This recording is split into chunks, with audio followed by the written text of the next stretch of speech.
Hey everyone, welcome back to Conversations in Pop Culture, and we are back in the saddle once again for another season. And before I introduce my guest, I do want to remind everybody that this episode is brought to you by my friend Preston Poulter, who right now has a book, Palace of the Golden Princess, on Kickstarter, which offers a fun, sexy romp through a fantasy RPG setting run by a woman. Issue 3, as I stated, is on Kickstarter right now. And right now, Preston, for all those who want to try before they buy, can actually sign for his email list at pocketjackcomics.com and get a free PDF issue one, so you can try it before you buy, as I stated. So go on and do that and go back to Kickstarter because I think people will like it. There's a lot of fun, sexy covers, a lot of fun stuff, nude, regular clothes, whatever fancies your boat. I don't know. It's a fun book, guys, and I think people will enjoy it. But enough about that. Enough about that, because I have with me comic creator JD Calderon, again. I think this is at least the fourth or fifth time, at least. At least, yeah, somewhere around there. Yeah. So welcome back to the show, man. Thank you, Andrew. Thank you for having me. It's always fun being here, talking comics.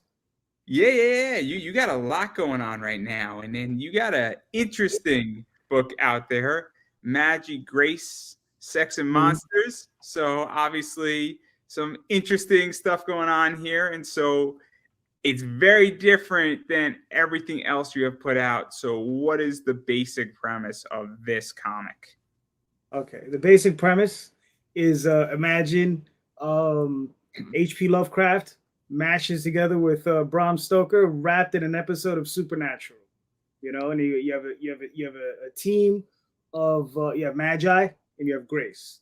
That's the team, right? And you have ex paramilitary monster hunter hooked up with a sorceress, and they go out there whenever cryptids come into contact with the supernatural world, their issues, and these are the two people they send in to clean up those issues. Yeah, let's talk about this a little bit, because obviously this is what's interesting, is that it is something familiar, Mm-hmm. where I view it very similar to kind of Ghostbusters a little bit. Yeah. Obviously, you got your military stuff in there. You got a team dealing with a problem, and obviously you stated supernatural, which I didn't think is supernatural, but that obviously fits.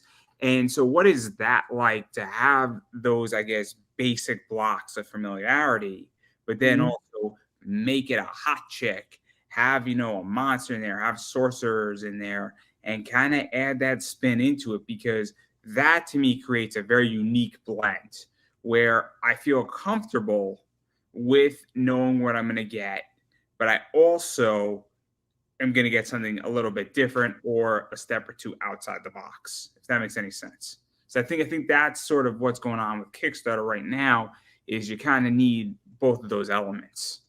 Yeah. I mean, what's funny is like the genesis of this story, right? This thing is I write normally the Oswald Chronicles. That's my regular thing that I'm putting out. But the thing is though, is Oswald Chronicles, it's YA. You know what I mean? It's a young adult. If anyone can watch, anyone from like Lord of the Rings, if you can watch Lord of the Rings, the film, any kids that at that age group and up, right? That's pretty much where the Oswald Chronicles lies. And then I write enough of that, and my head starts to swell and it starts to explode. I need to write something different. Okay, so and this is it, and this is how it expresses itself. I need to write something a little bit more. It's funny. I'm going to use the word grounded, right? Because I'm going from a mouse to people, but these people are still fighting monsters and casting magic spells. So it's just something a little bit more. And I don't even want to use the word real world, right? So because it's again, I'm using people, mice, whatever. But yeah, it's I want to do something. I like to do something a little bit more, I guess, adult in feel, right? And just have fun with it. I think I lost Andrew. I'm, But I'm yeah, still here. I'm still here. okay. No, I saw the little spinny wheel on my end. That's why. But yeah, we go at it. You know, we're just looking at we just like to do. I just like to do something a little different every now and again. You know. Let's actually talk about this, because this is interesting. You mentioned two things, and I definitely want to talk about both of them.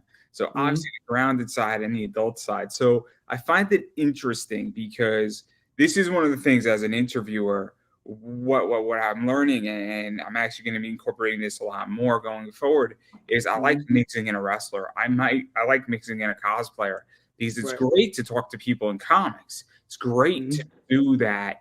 But after a while, it gets stale. And all of a sudden, when I interview a wrestler out of nowhere, it's like, oh, snap, now I'm in a whole different medium.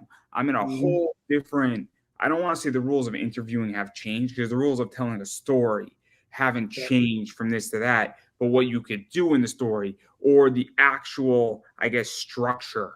So in Oswald, there's certain things you can't do. You can't really drop an F-bomb in Oswald per se. I don't think you can, right? I mean, look, I could do whatever I want, but I'm not going to.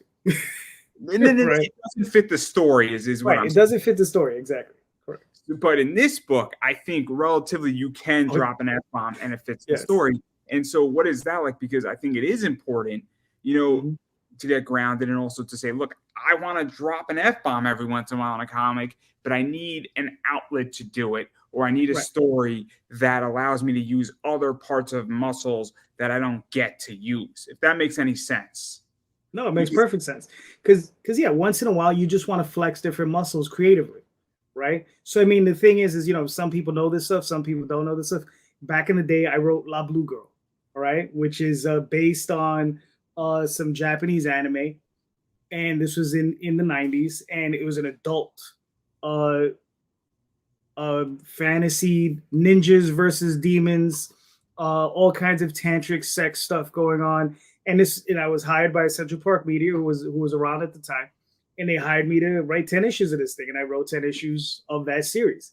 And it's very different than what I do now, but it was certainly different than what I did before that, But it was very interesting to flex that muscle. You have to get in there, and sometimes, it's just like, my next thing might be science fiction, right? My next thing after that might be superhero. My next thing after that, could be anything else. It could be a melding of science fiction, fantasy, God knows what, So you got to go out there. You got to like really, really mix up what you're doing, especially as a writer, because you don't want to sit back and just do the same thing over and over.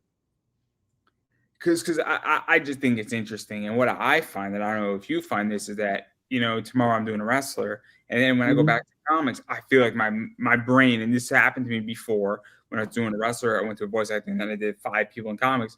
Those 5 interviews after the 5 interviews after the voice actor and the wrestler that I did maybe 6 months ago were so much fresher and so much sharper because my brain got to utilize a different set of tactics, and it mixed up and it created less staleness. It also, from a marketing standpoint, it kind of brought some new readers in, not in my case watchers, but I would imagine that if you do something more adult, it might capture a little bit of a different audience and can convert a little bit, or it gets you a little bit into a bunch of different circles. And so that's how I feel. And that's why I think it's so interesting, because now you're getting to utilize, getting to play in a different sandbox. It's still next to this sandbox. Right. You can still see your comic in that sandbox, but you're also in a different sandbox. So I just think it's fascinating in a lot of ways. I imagine for you, it's kind of just cool. Your brain gets to expand in your creativity. Yeah, that's exactly what it is. You want to, like I said, go out there, do something a little different. And look, and here's the thing, though. This is an expansion for me, right? I've been doing the 2 things I've been primarily focused on is the Oswald Chronicles and Tall Tales, right? The book I do with my wife, and the Oswald Chronicles. So those are the 2 things that I've been primarily focused on. But I have a lot of other stuff that I've done in the past that I want to bring back, right? So Magi's Grace is an opportunity. Okay, I'll say, you know what, let's try out this. And, that's something that I'm doing. And then after this one, there's going to be something called Dreamweavers, which is something that I did a long time ago. And I remastered the entire book, and we got it recolored, and that's going to be coming out. And then hopefully, then not even hopefully, what's going to happen after that is something called Girls of Terror X, right? And it's Girls of Terror XXX. Very adult material. And this came about, but it's a parody. It's just all kinds of wacky, crazy, funny stuff that goes on in that book, and it's completely adult. And it's going to be one of these things where it's just like, I remember when we sat down and did it, we were we were still in the midst of doing La Blue Girl. And I think maybe heading into Demon Beast Invasion. And we were just like, you know what? Let's just do something crazy. And it was myself, Daphne, Matt Lunsford, and Zach Lenison, and we just sat down and we just came up with this crazy ass book, and we just did it. And it's sometimes you just have to go out there and do something a little weird and strange. And the thing is those books, what's surprised me is that those books sell anywhere from 30 to 60 bucks a pop. You know, the same thing with the La Blue Girl books. They sell for a lot of money because my understanding is that when people get them who collect those books, they lock them up. And they're never to be there. They're rarely, if ever, seen again. I mean, there's a concept where this is interesting because I'm a big baseball card buyer and seller and collector, and there are cards that are locked up by people. And I just I bought a pack of cards, 2 packs of cards, and they sold within 2.5 hours. Don't even have them yet. And the guy said, I'm locking these up. They're going in my collection. I'm not even going to break the seals on them. And it's the idea that he's not going to know what's in them. And they're Julio Rodriguez All-Star Showcase, and they're very well desired. There's a reason why they sold out on Topps within about 20 minutes. And there's a bunch of other stuff like that. And so it's the same thing with Mount Olympus books in a lot of ways. A lot of those books, they're locked up. And because I'm selling them, I can ask $60, $70, $80 for a book because they don't come to market. And when they do come to market, they go out fast, or the people say, I only have $40 and they can't really afford it. And so it's a very interesting thing that you bring up with this, where when you do find this stuff, certain things just don't come up. I think it's fascinating. I really do. Yeah. I mean, yeah, like I've done just like a cursory look, right? Like I remember I got contacted by one guy and he was just like, are you the guy that did this, this, and this? And I was like, yeah. And he sent me a bunch of books for me to sign. And it was through him that I found out. I was like, well, let me go look these up. And I was like, whoa. Like one dude had La Blue Girl #1 that Matt had signed and he did a remark on. And he had it CGC graded. I think it was 9.6 or 9.8. I don't remember. But he had it for $600. And I was like, what? I'm like, so we had cases of those things. We were just like, whatever. You know, we're selling for $3 in the show. We didn't care. You know. So it's one of those things, man. It's just like, okay. You know, like I said, even the La Blue Girls, it doesn't matter what issue. From issue 1 to 12, sell between 30 and $65, sometimes more. And it doesn't matter what issue it is. You know, it's not like issue 1 sells any more or is any more expensive or less expensive than issue 12. It's crazy. It's funny in which that comics are a funny business.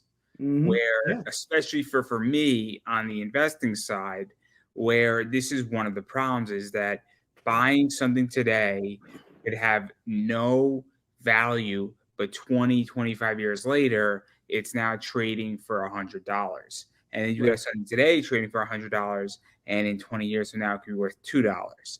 It is a very complicated business, and it is very much like finding good companies and high flyers. And this is why I love what I do on my eBay business, because it is stock investing by definition, where I know certain things are going to maintain their value. You know, a Mount Olympus book, I'm pretty sure is going to maintain a fair market value of anywhere from $40 to $80. Sometimes it will go higher. Sometimes it will go lower if it is a 50 print run or a 65 print run. For the most part, I'm expecting it to be in that range. I'd be very surprised if a Mount Olympus book that is 65 or less goes for $20 in 10 years from now. I'd be very surprised. But I just find that it's so interesting in that where it's called a sleeper, right? Right. This is a whole different discussion. This is this is what my class was going to be about stock investing. I'm not done with the idea. It's being revamped, everybody. I just want to make that crystal clear. But I do want to talk about the other point you brought up, which is entering the adult stuff, because this is definitely, I'm going to be generous and say 16 and up, maybe 18. Maybe you can make an argument of even 21. I mean, if I saw a 16-year-old, I have a 16-year-old neighbor. Mm-hmm. From what I've seen of this book, I would feel comfortable giving it to the 16-year-old neighbor. Maybe his mother wouldn't like it, but I Right. would feel comfortable because I don't think there's anything that a 16-year-old hasn't seen in this book. No, at worst, I would call it an R rating.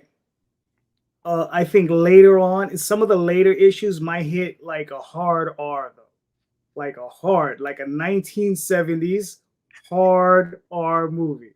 Like it's gonna be one of those ratings. It's not X, but definitely a hard R. Go, and if you don't know what I'm talking about, go watch like an old horror movie from the 70s or early 80s and a hard R. And trust me, it's a little different than what we experience today.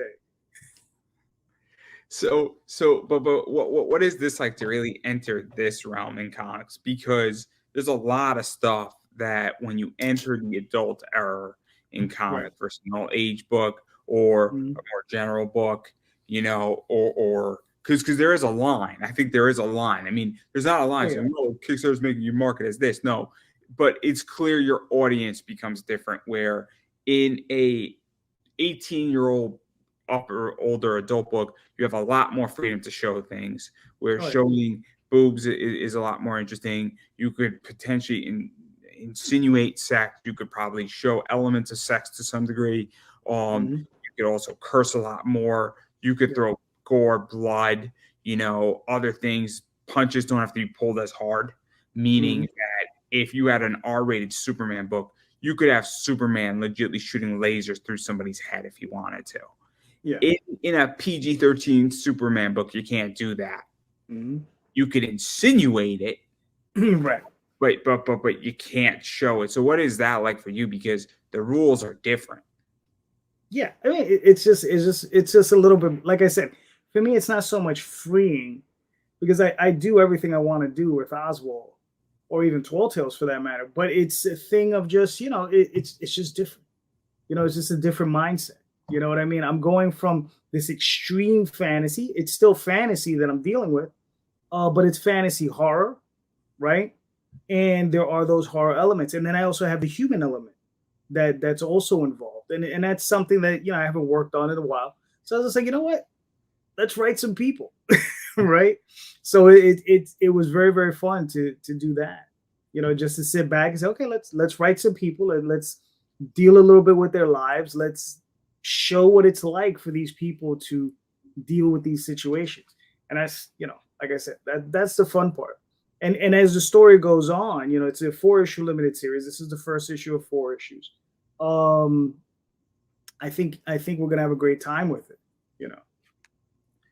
Did you also feel though that because you're entering an adult book that you can have more adult covers? Where that's the other thing too that's interesting is that you have a girl in a bikini, you have a few more sexier poses.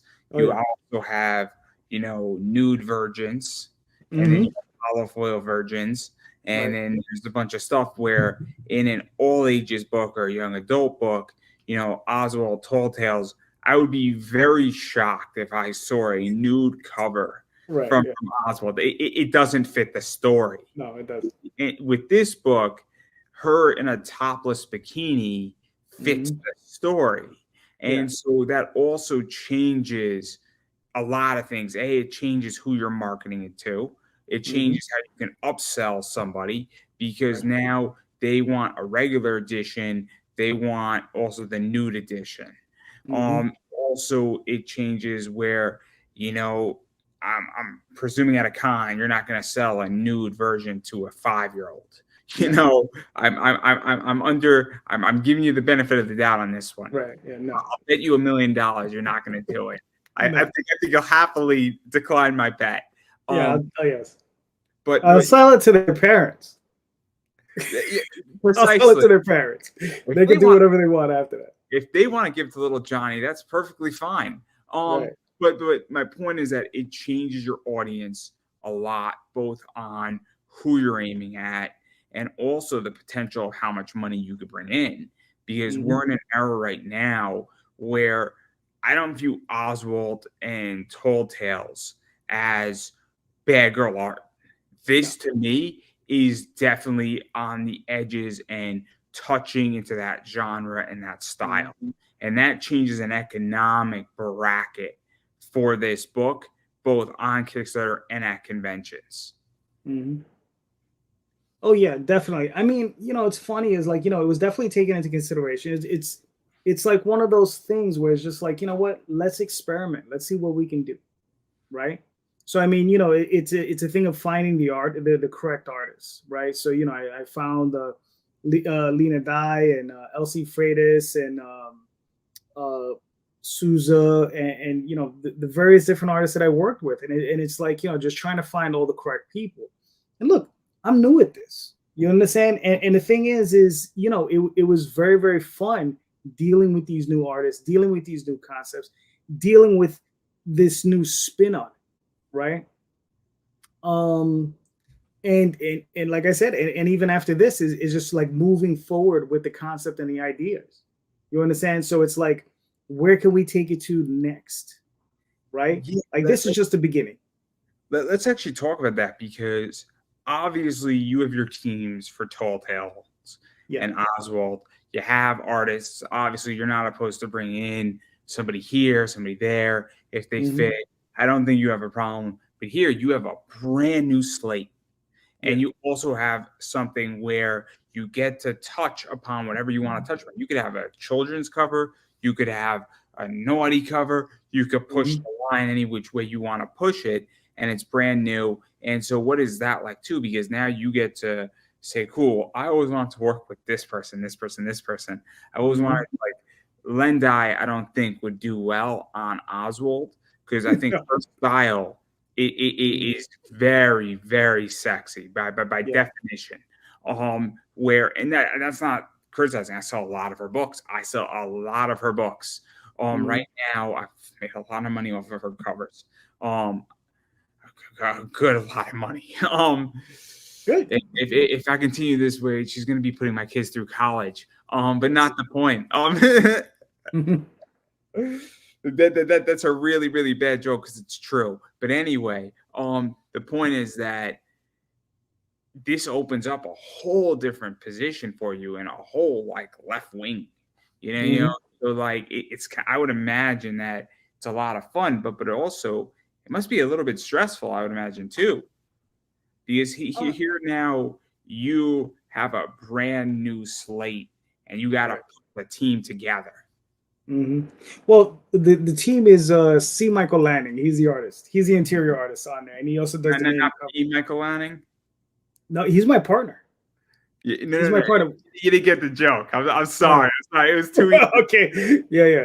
I said B because you said C. Michael. Oh, sorry about that. Yeah. I'm sorry. I said it was too easy. It was a given to me. It was way too much of a given to me. But anyway, continue. I do know who C. Michael Lanning is. Right. So he's the artist. He's also my partner. He's the main cover artist. And he, like myself, we're trying to build something new and interesting and fun. I think it's interesting, and then even to go into that, obviously this is not you anymore on Kickstarter, where this is, from my understanding, Angel's Wing. Oh yeah, it's Angel. Yes, Angel Wing Productions. Yes, I opened up a separate company to work on these products because Dreamweaver Press, that's Oswald and that's Tall Tales, and then Angel Wing Productions, that's going to be things like Magi Grace, Dreamweavers, eventually Girls of Terror X. So let's actually talk about that, because I actually think it's really smart. I think it's smart for a lot of reasons. I think separating properties with people is smart. So if you own Tall Tales and Oswald straight out, it can be very confusing when somebody owns a piece of a property and then you have to interweave properties in and out of a center company. It could be a pain in the ass logistically, from a legal level. And I'm not a lawyer, but I can imagine. Secondly, also when you're dealing with something that is a children's or young adult or relatively safe product for everybody involved, Right. you get complicated when you introduce an adult property into that production. It can be very complicated, especially when you are still relatively small. If Mm-hmm. Netflix introduces an adult property into their thing, but they also have kids content, it's a little bit different because they're a massive company and it is expected. When you Mm-hmm. have 5 comics and then the sixth one is an adult, it can change the dynamics of how that Mm-hmm. company is perceived at a con, on Kickstarter, in comic shops, and a variety of other areas. So I think it's smart that way. And also, if C. Michael Lanning is your partner and now you two open this up together, it's Mm-hmm. contained in that and it creates a separate business interest where this business interest doesn't interfere with that other business interest, and it solves financial problems. So, and I mean, obviously when you're entering adult content, if anybody's learned anything from Pat Chan in the last year, he purposely separated Cheeky Mm-hmm. from what he does with Space Between, because it creates a separation and a safety position for him. So I think it's actually really smart to separate them. And I don't know if that was intentional or if it was just, hey, let's just create a spinoff because it'll be easier. No, it was intentional because the thing is it's right. Ghostbusters back to the 80s. Don't cross the streams, right? Sometimes you don't want to mix these things. So I was just like, okay, yeah. I mean, I have my audience who experience the Oswald Chronicles, right? And then I'm gonna have this, right? That's why for the longest time I never talked about La Blue Girl, right? Because I was doing the Oswald Chronicles. I was like, if I start talking about La Blue Girl, they're gonna go weird out. Like, this guy wrote this porn book, and now he's writing about this cute little mouse, right? And I was like, what the hell's going on with this guy? And here's the thing. Here's the thing. People are complicated, right? And there are many shades within us, right? So we can do many things, and that's the thing. It's about pushing your own boundaries. What can you do? What you're willing to do, right? And as a writer, that's one of the things that I really like doing. With Oswald, it was one of these things about how far can I push and pull fantasy, right? And the different types of stories that I can tell. With this is just something, this is working within, like I said, that fantasy horror theme, and creating these two characters who are basically, I mean, you have a job. Many people have jobs, right? And there's a term at your job, right? There's this term, especially if you're a manager, right? If you're managers, right? You hear the term job wife or job husband, right? And that's what Magi Grace. That's what they are. They're a team, and they're married to each other, but they're not romantically connected. They're married to other people in the real world, but they have a job, and they would kill for one another, and they would die for one another. You understand? But there's nothing romantic going on between the two of them. It's But like police partners.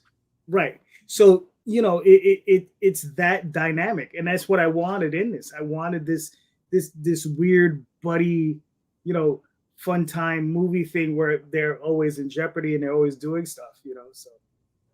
So it's interesting that you mentioned about people being gray, because I do think people are gray, and I think it's fascinating that Mhm. obviously, I mean, some of the best writers, what was it, Shel Silverstein? You know who Shel Silverstein is, right?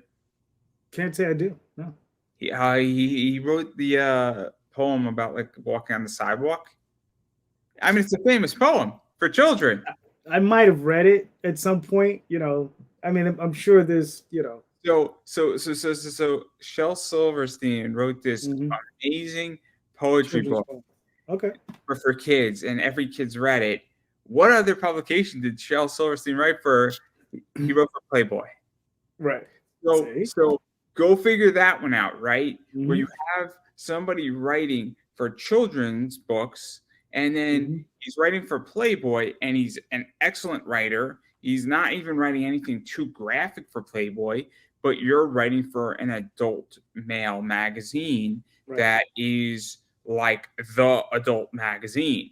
Mhm. So it's a fascinating situation. Yeah. I mean, look, Isaac Asimov, they said that he had a very famous author, right? Very famous science fiction author. They say that he has written at least one book that's in or was formerly the Dewey Decimal System, right? So he had one book in every category. So that means at some point he had written some adult material. He'd written romance, and he'd written definitely adult material, right? So if he covered every spectrum, he's been there. So yeah, I mean that's the thing. I'm pretty sure he would tell you. He says, yeah, go expand, go do more, go make yourself a full person, right? And that's the only way to do it. You got to just keep going out there and just keep hammering it. See, this is so interesting because I think people are terrified to go into this shit, right? Mm-hmm. I think people are terrified to go embrace life by the horns, go do something, go down that path, write something adult, write a romance, and write something, I guess, kinky, for lack of a better word. I think it's very fascinating, and I think people are terrified because what are my peers gonna think? But newsflash, everybody, I don't know if your peers are really gonna care because they're probably just as demented and messed up as you are. And I hate to say it, but I mean, apparently, from my understanding, everybody loves right now Bad Girl Art. They love buddy cops. Everybody in comics, both men and women, for the most part, are thoroughly enjoying a lot of nudity in their books. And so I don't really see the downside. I think 15 years ago, it was harder. Yeah. 20 years ago, it was harder. Yeah, I mean, during the mid '90s, we had our Bad Girl era. That's when a lot of that was going on. You had Razor, and you had Lady Death, and all that stuff. Witchblade, yeah, and we had all that stuff, and then it kind of disappeared for a little while. It was kind of like beat down. Then it's made a comeback. I mean, I look at it like this. You're gonna find your fun where you find your fun. If that's what you enjoy, that's what you enjoy, right? You gotta go out there and like seek it. You gotta, it's one of those things where it's like, I mean, right now, I have 3 books. I have 4 books that I'm reading right now. Okay, 4. I'm reading all at the same time. Okay, I'm reading a book on Thomas Jefferson. Okay, straight novel. Just straight history. Nothing. Something by him and the Barbary Pirates and all this madness that happened, during that time period. Very interesting book, very well written, beautiful. I'm also reading the Books of Magic, right? The old Vertigo Comics DC thing that spawned out of Neil Gaiman's head, and I'm enjoying the hell out of that too, right? And then on top of that, I'm also reading I'm blanking on his name, but it's an Avengers comic, right? It's a trade paperback, right? That just recently came out. It was illustrated by Alan Davis, and it was Paul Levitz who wrote it. Okay, this was recently from Marvel, and 3 very completely different things, but yet I'm enjoying all of them, right? And I'm also reading. I don't remember. It's from Mike Mignola. It's from the Mike Mignola verse. It's the Red Hook, or his crab. I forgot the name of the character. But again, it's like this very pulpy 1920s action or 1950s type action adventure type stuff. 4 very distinctly different things that I'm reading all at the same time. And I'm enjoying all of them. It's interesting that you bring that up because I'm right now reading 3 books, right? So I'm reading Fables. I know everything. I was reading it. Wow, I'm in I bought the box set when it first came out from Amazon, all 150 issues. Great buy. It was like $120. Fantastic, awesome concept, right? Loving Fables, loving every aspect of it. It's just 22 to 24 pages of glory, and I'm reading like a freaking book a day. So one a day, and then I stop. It's great. I love it. I find it thoroughly enjoyable. Then I'm reading the guy who did Chainsaw Man did a manga before that, and he's in like a bunch of these one shots, and they're all weird. They're all like trippy. They're all just like thoroughly enjoyable. It's like 48 this, 68 that, and it's from the minds of the guy who did Chainsaw Man before he did Chainsaw Man. And the reason why these books are not popular and being reprinted is because Chainsaw Man is popular. Brilliant book. So much fun to read it. But again, very different than Fables. It is way more demented than Fables is. And it's a manga. And then I'm reading the Avatar Kyoshi series. And again, that is also very different because you have a well-established property that I'm familiar with, that I'm coming into, that I know nothing about. That now I know a lot about. And so now I have familiarity in 3 different stories, but also it's just fascinating. And also it's from 3 different angles, where an American comic, you have technically an American animated comic turned into a novel that's a prequel, that's canon, and then you have a manga from somebody who had a very successful manga before he was big.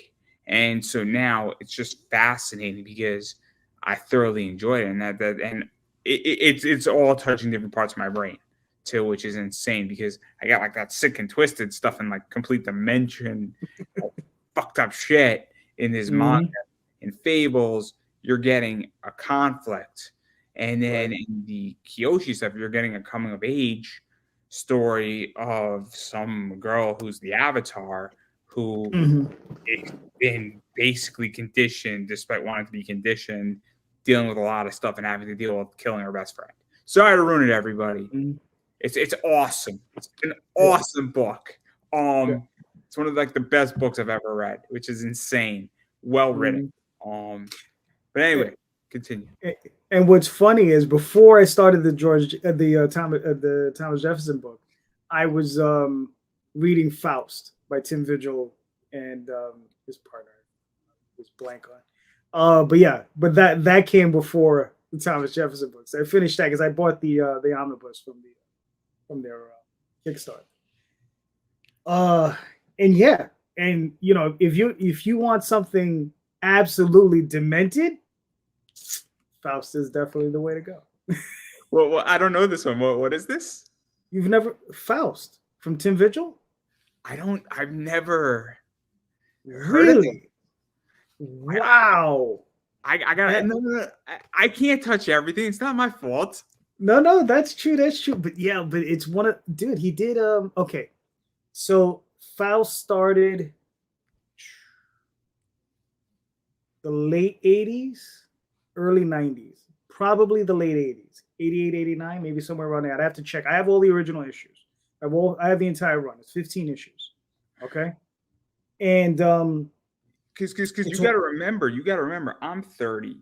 I didn't get into. Oh yeah, I know.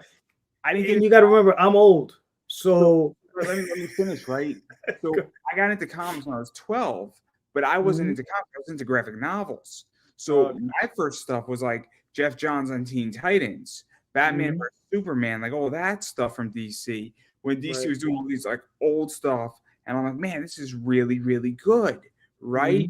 And then what happened is that I then got into collecting like variants, maybe 16, 17, but I didn't get a pull list until middle of my freshman year of college. So everybody keeps not realizing that I've been around comics for a while, but I wasn't on a pull list until I was like 18 and a half.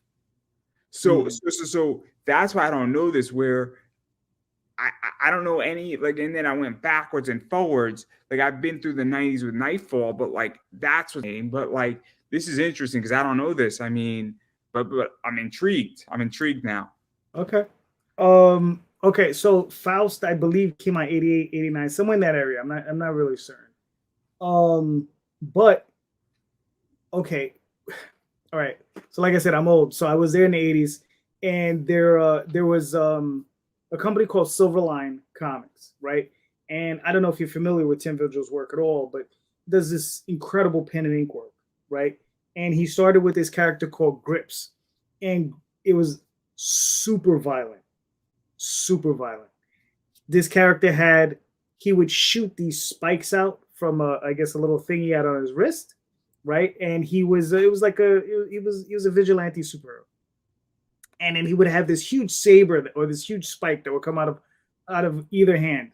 Think Wolverine, but just maybe double the size of one of his claws. And he would do everything Wolverine you would want Wolverine, you wish Wolverine would do. Stab somebody in the eye, chop them in half, all kinds of stuff. Okay, so Tim, I think, did 3 or 4 issues for those guys. Then he moved on. He did a couple other things. And then he did Faust, right? And Faust is basically the story of some dude who wants to bring hell to earth. He wants to like gather this power. And he had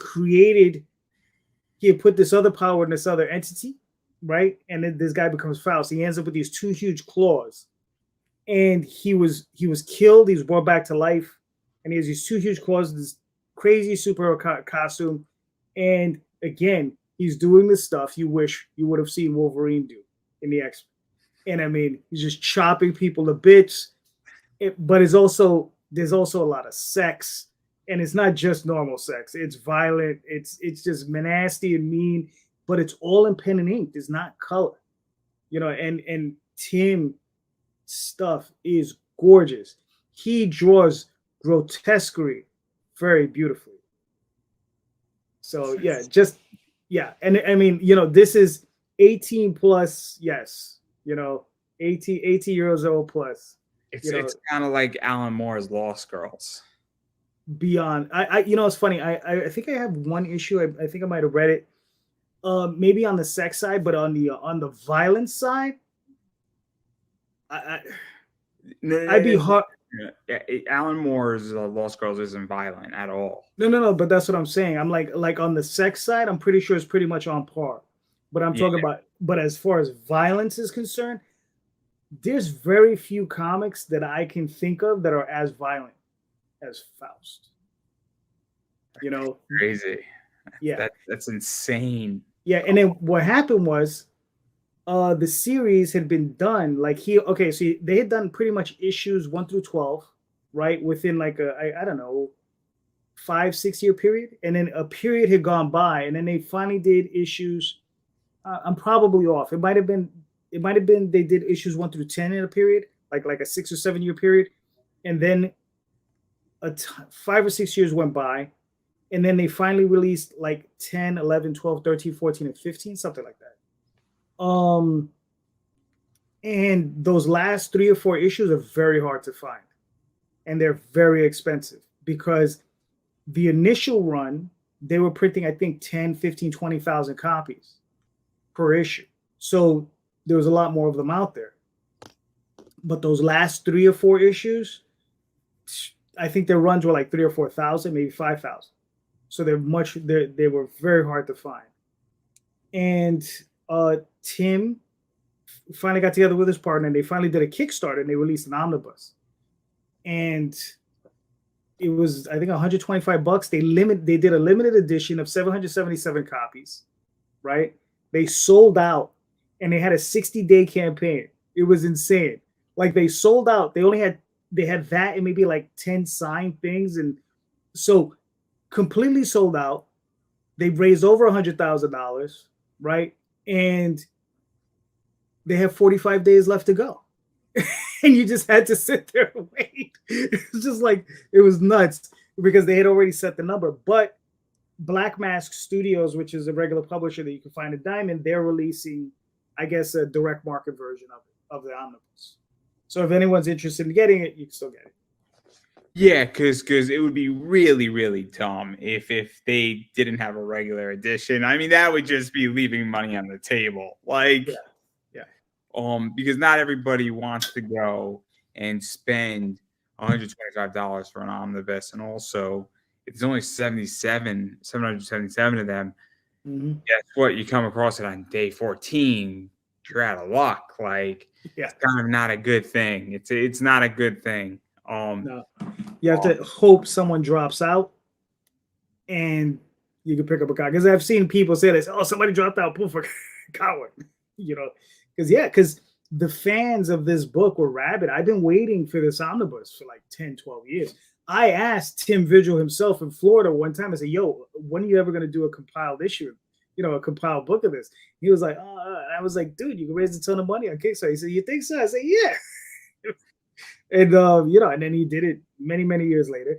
And good for him, man. I mean, I'm happy. And now I think they did another series over at Avatar. It was Faust 777. And I think they're trying to collect those as well. So hopefully that'll come out eventually too. This is interesting. This is interesting. But again, I mean, I'm sure it's available digital without a doubt. Yeah. I mean, without a doubt, because now I want to read this. Like now I'm really curious. In which that I don't feel like dropping 125 or going on eBay and saying like $400 for it. Yeah. If you pull up just Faust, I did a quick Faust comic #1. The cheapest I've seen it is for $66. Yeah, and it ranges in price to $750. Yeah, well, that's graded, probably, right? Yeah, there's one graded. It was 9.6. It's $350. Yeah, some people just ask ridiculous prices. Oh, look, I mean, today I sold something for a ridiculous price. I mean, and it's sold. I mean, I'm not going to pretend. Believe me, I've asked for ridiculous prices on my comics, and people have bought them because I don't know what the market tells me, and I would rather ask for more, and somebody could always make me an offer. Right. I mean, I don't find an offer to be offensive, right? Like, so when I buy a card and there's only 25 of them in the world, how do I price that accordingly? I don't. I pick a price. If somebody then lowers their price to $250, I match their price. But if there's only one of them out there and I'm asking $350 for it, and somebody offers me $250 and it costs me $100, I'll take it within a heartbeat. But if somebody offers me $300, why would I want to give up money from the start? Yep. And this is the tricky part of my business, right? It's the tricky part of comics collectively, because even on Kickstarter, how do you know what something is worth? If you're asking $20 for a cover, is it worth $20? Maybe it's worth $25. Maybe it's worth $15. I don't know, and it's finding that sweet spot. It's a very complicated issue, but I do want to get back to this because now I'm really interested in Fast. Now I'm going to go find Fast. I'm sure it's available digitally. I'm sure of it, and I'm Probably. sure. I hope it is, because now I want to read it. This is like my weekend read. Oh man, I'm so excited now. You're like, I'm on issue 3, dude. Like, this is awesome. You're gonna see my status for the entire weekend is I'm watching football while reading Faust. It's like we scored a touchdown and we cut the guy in half. It's great. Oh yeah, it's a crazy book. I mean, I'll be honest with you. I mean, the story is cool, but it's really an artist's book. It's a book that you're gonna enjoy for the art. Tim Vigil, man. I mean, like I said, I don't know if you ever seen his artwork, but his stuff is incredible. I probably have. I just don't know it's his. Right. Yeah. Where again. I mean, I came into comics I came in around 2004, 2005. Right. And I came in and I really wasn't. I was just looking. I wasn't looking at artists. I wasn't looking at certain stuff. I was like, man, this is cool stuff here. And so I came in a very different way. And now I look for it. But anyway, getting back to your project, because Magi Grace. Yeah. So what is this like too? Because you created a whole new entity for this. You have a new property, and when you go do that, I was speaking with Rob Motari with his Wolf Pups Night book, and it's a whole new audience, and that's good and bad. And so what is that like? Because you have to grow a new audience, and you lose certain privileges to some degree when you launch it on a brand new Kickstarter, and because you don't have the old update, it's not an automatic update when you launch another project, and it can be extremely difficult in certain ways. So what is that like? Because this is tricky now in comics, is building audiences and throwing out a property, because somebody might like Oswald, but they might not know that you're behind this directly. Right. Yeah, I mean, it's like you said, it's like being the new kid on the block again, and it's just building on it, right? So, I've spoken to a number of other creators, And they told me, they said, look, they were like, it's not going to be easy, right? They said, if you're going to get into this game, of like bad girl books, it's not going to be easy, and the thing is I don't think they believe that I believe them, right? But I did believe them. I was like, I know it's not going to be easy. It's just, I have a limited expectation of what I expect to do with this issue, right? But there's going to be issue 2, there's going to be issue 3, and then also in between that, there's going to be other things that are going to come out that hopefully will allow me to build the So audience. let's actually talk about this, because Mhm. what I've started realizing, and I am a very contrary individual by nature, it Mhm. served me well as an investor, it served me well all my life, is when you're speaking to other creators telling you it's not going to be easy. I mean, how credible are these other creators? Because every time somebody says, oh, this is going to be hard, you're not going to be successful at that, a lot of times I think they're trying to be helpful, but I also think that they might also not want me to participate or take up oxygen in the room. And I hate to say this, but no. I mean, you laugh, but I hate to say this, but there's a real issue of this where I see a lot of jealousy in comics right now. I see a lot of people trying to slight other people. I see a lot of back talk. I'm sure that there are conversations about me behind closed doors all the time. I happen to have eyes everywhere, and I know who's talking shit behind my back. And if you look at who's not on my show anymore, there's good reasons for them. And there's about 30 to 40 individuals who have permanently not banned, but I'll go to option B. Right. Because Permanently dismissed. no. We'll circle the earth 2 or 3 times before I hit you up. Okay, that's fair. But I really think that when people do this, I think that they're maybe not being truly genuine. I think there's a real issue. And I think it's an issue right now, because I've noticed this a lot more, and then I've noticed a lot of suppression from Right. people, and it's an unfortunate side effect. I've noticed it, and I don't know if you noticed it, but look, I'm a spectator. I've had plenty of people say, "Oh, you're not going to be successful on eBay," and I'm killing it.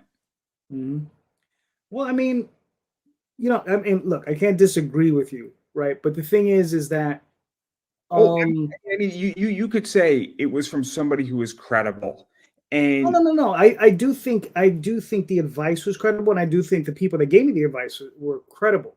You understand? As far as the other points you made, those points might also be credible. You understand?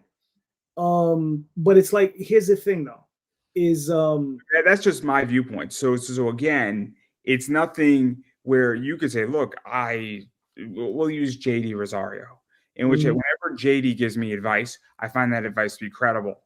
When I don't want to mention other people, but depending on who gives me that advice, it might have an ulterior motive.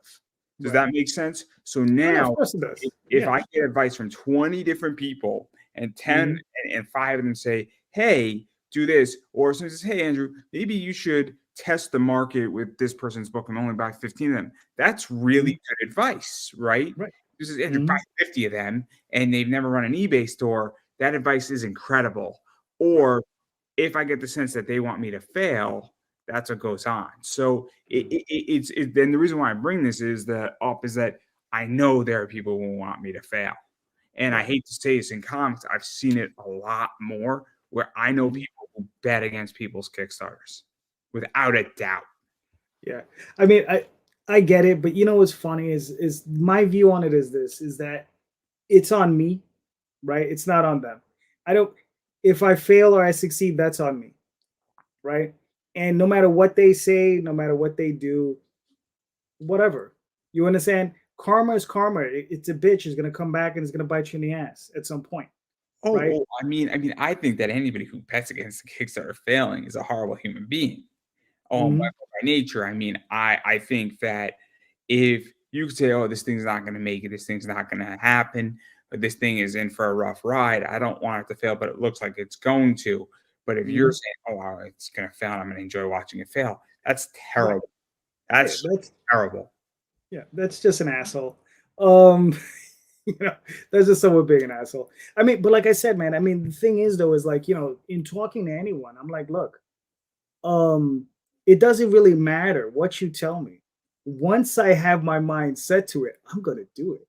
Right? I'm an independent publisher. I have fallen on my face so many times. Did It's you not also, even funny. you also feel that that's not just fucking I'm doing it? In Well, which it's not a thing about fucking I'm doing it, right? Because I've sat back, I already did it. I made the plans. I'm doing it, right? See, the thing is though is you will never succeed if you don't first fail. You're going to fail. It's going to happen. You understand? Whether it's a monumental failure or if you're a tiny failure, it's going to happen. You oh, understand? you know how And many times I failed? You know how many times I failed in a day? exactly. That's what I'm saying. And those people who never fail, right? Those people I get really, really concerned for. Because if you've never failed, the day you do is a dangerous day for that person because they've never had those prior lessons. And then how they deal with that failure is going to be interesting to watch, right? I've seen people Because who I've seen people backsliding, right? Like they're not moving up, they're backsliding, right? And listen, how are you going to deal with that, right? it's funny, right? You talk about me failing and moving around. So Well, I no, have not you. I just mean that in general, not just you. I mean yeah, everyone. never mind. I'm interjecting myself anyway, but like in Mm-hmm. my world, what goes on in my world is that when one thing is working, so I've Mm-hmm. had months where my comic and eBay business doesn't work, and I'm Right, failing hard, and not failing, it's just not working. So there's a right. difference between something failing where the business is only producing $200 that month versus the Mm-hmm. previous 3 months it was producing like 4 grand every month. Right. And so I said, cool, maybe it's a bad month. And then Mm-hmm. 2 months later, it's back to 3 grand. And I'm like, oh, cool. I just had a bad 3 months. But then what's working there is my interviews are working. So what I find is that I have never in my life had a monumental failure in a month where Mm-hmm. every sector has failed. I've Right. had elements where something's not working or there's been failures in certain components. Mm-hmm. But I've never had a monumental failure where every sector is just done. I've had a week Right. where it's been a bad week, but I've never had a Mm-hmm. month where it's been a monumental meltdown. But I've seen somebody have a monumental meltdown, and Right. it was It's it was not cool. it was scary because I can tell you this: if you ever question is this person suicidal, that's what that question was in my mind. Right. Very scary moment. Just all the happy ending is the person wasn't suicidal, but sure sounded like it. Sure sounded like Mm-hmm. it. I Right. mean, if you've been in, you ever seen somebody who's suicidal and the way they speak in a Facebook chat or on the phone and you could hear it, you're like, oh boy, this person just experienced a massive failure here. And they got hit hard and down. Mm-hmm. And you could, like, I saw it and I could see it and I could smell it. And when you can smell words, you know it's real. Mm-hmm. Yeah. Yeah. Yeah. Definitely. I mean, and yeah, man. I mean, but it's like it's one of those things where I look at it like this. I mean, advice is advice, right? The one thing the one piece of a very interesting thing I once heard was like it's like a smorgasbord, right? You take the parts you want and you leave the rest behind. That's it. You know? My favorite thing, and I forgot who said it, and I'm gonna probably paraphrase it, is advice is cheap. When somebody gives you $1,000 and says, I want you to do it this way, Mhm. now they've opened up their wallet and they put their money where their mouth is. Because Right. I could tell you, hey, I think you should do a foil. Or I could say, if you do a foil, I'll buy $500 worth, and then I write you a check for $500. And if you do Mhm. this, cash this check, now I'm not giving you advice anymore. Right. I'm giving you advice, but I'm also telling you that I want in. Mhm. So, Oh, yeah. so I've said to people, I want this type of reward, and if you do it, I'll pay three, four, $500 just like that. Mhm. Right. No problem. Yep. And there you go. And so I think talk is cheap. I do. Um, Mhm. very much. But I think this is interesting because I mean I come from the world where I just bought a card and I just spent $200 for two cards and I said fuck it, I'm doing it. I'm doing it, and you know, it wasn't like a massive thinking through. I was gonna sell them, and I think I'm gonna do a write on it. But and same thing with what I bought today. I'm like, fuck it, I'm doing it, and I've learned to make good choices this way. So like Right. that's why I say sometimes you got to just say, you know what, fuck it, I'm doing it, and we're gonna figure out the whole component of it. I'm not saying just write a comic, but if you're gonna do bad girl art, I also think you have to have a mentality, especially on Kickstarter. Fuck it, we're gonna go and do this. Because I Yeah. think there is a point sometimes where you just have to get off the pot. You have to get off the pot, or you have to shit or get off the pot, right? Right. I mean, look, it's like any writing, right? The one thing look, if you go into a writing course, there's one thing that the first thing and main thing the teacher should always focus on is No. There's two things. Get your money up front. well, that if you're working for someone, yes. But the key thing, No, though, no, no, writing, just write it writing. for the class. Oh, right. Well, yeah, if you of course. No, But I I'm mean, sorry. You give me yeah. so much like material here. Like, But I I know mean, what I mean, you're saying. you know, just write. That's that's the main thing, right? So it's like shit off to get off the pot. Just write. I don't give two craps. You know, sit down for an hour every day and write. You know? There's a scene. Have you seen Californication by any chance with David Duchovny? No. Okay, so he's teaching at a college, and there's a Mhm. scene where this guy is writing about vampires and how the young vampire is being mentored by an older vampire, and then the young older vampire wants to seduce the younger one, and they want to have sex. And David Duchovny, who's playing Hank Moody, says, Right. "You got to write what you got to write, and then you got to run up a flagpole and see who salutes back." Right. And it's a great quote about writing, right? Mhm. So sometimes you got to write something, you got to send that in the world, and you got to see who salutes back. Right. Yeah. And guess what? Nobody salutes back. Maybe it was bad writing. Maybe it was a bad concept. Maybe it was a bad time to publish it. Maybe vampires and an older vampire master, an older male vampire seducing a younger male vampire is not what we want to read. Or maybe that's exactly what they want to read. And it doesn't matter that it's written okay. They just want to read vampire erotica. And there's nothing wrong with that. If No. that's your thing, I support you fully. Yeah, they got Sasquatch and Bigfoot romance books out there, so you know, or erotica. So why But not? I think that's my point is that you got to see who salutes back, and like that's why I say like sometimes you just got to say fuck it, because Mhm. I think because I also think that there's the actual story of Bad Girl Art and stuff like that in the book, but then there's the covers, right? And so that's where this gets really tricky. I feel right now in Kickstarter is that Kickstarter to me is gamed and it's gamified in a lot of Mhm. ways, where I could tell you, and I don't know how you feel, how many books have you backed and said, I thought it was going to be this. I thought the concept of the story was okay. And then you read it and it was okay writing, but they had awesome covers. I know at least 10, and I backed a bunch of them. And I'm not unhappy with backing what I backed. The cover art is awesome, but the story wasn't what I wanted, and it didn't deliver, and it wasn't written well. It was okay. The concept was great, but that's a problem where it's like, why am I backing this and what is it advertising? And I think it's a very complicated issue because I hate to say this, but like your Lendai cover, I mean, I'm tempted to buy because I'm a fan of Lendai, and I'm tempted to buy more than one because I think it would do well in my store.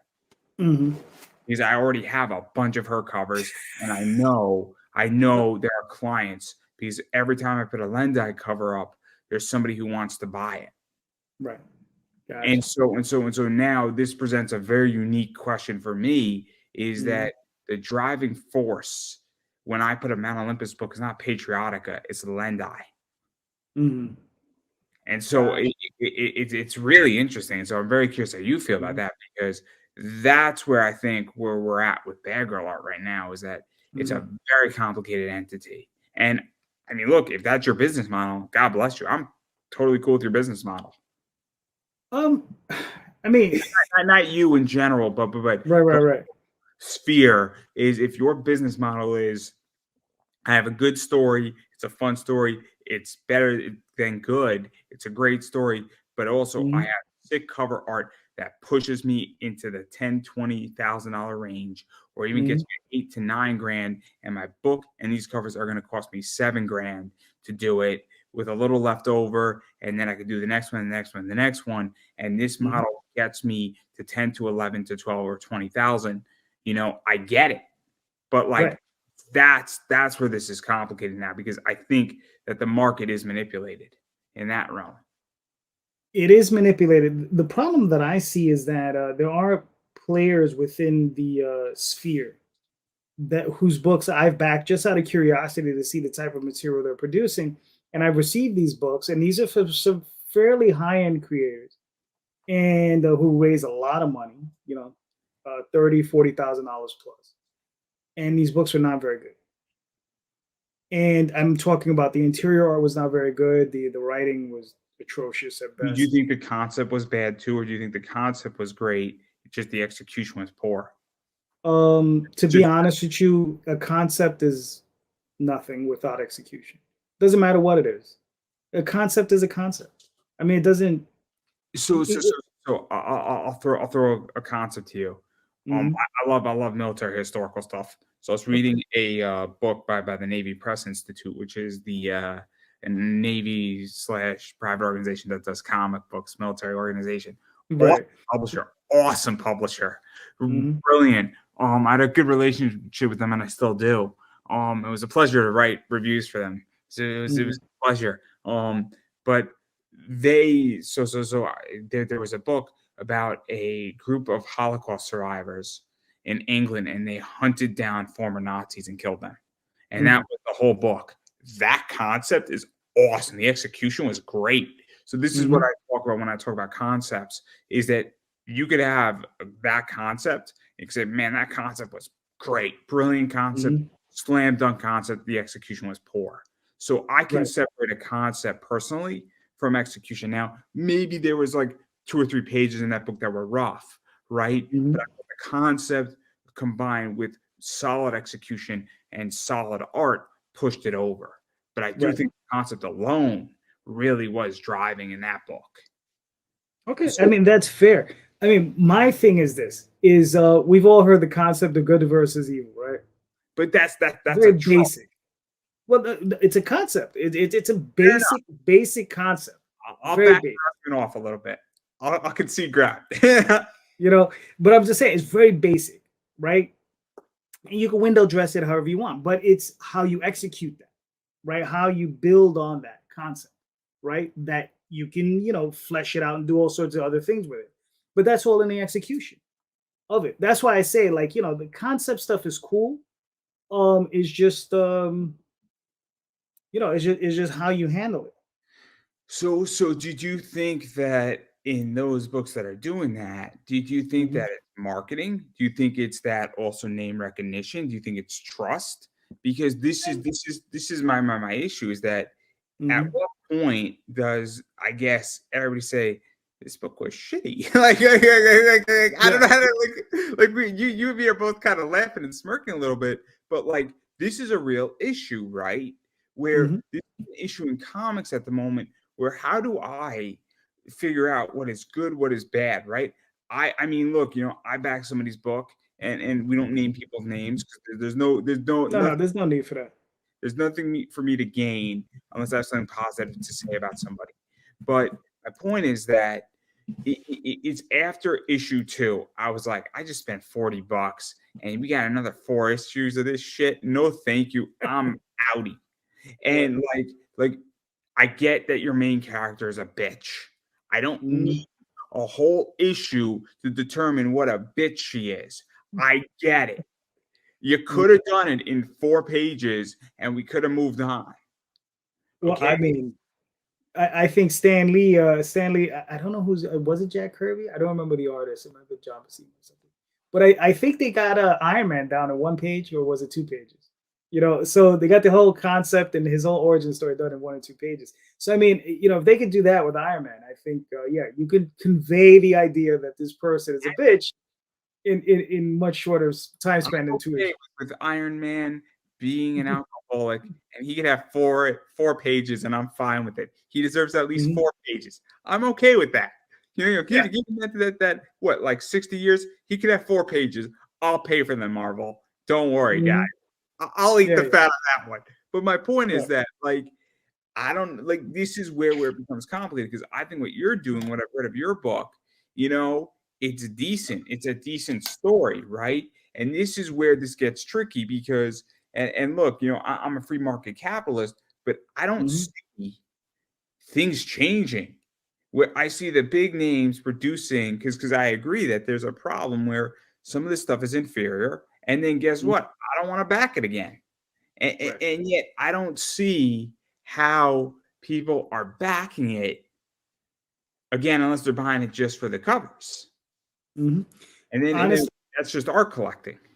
right. I think half the time that's what it is.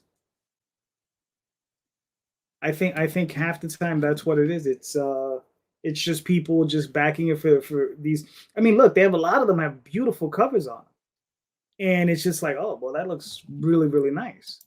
But sometimes,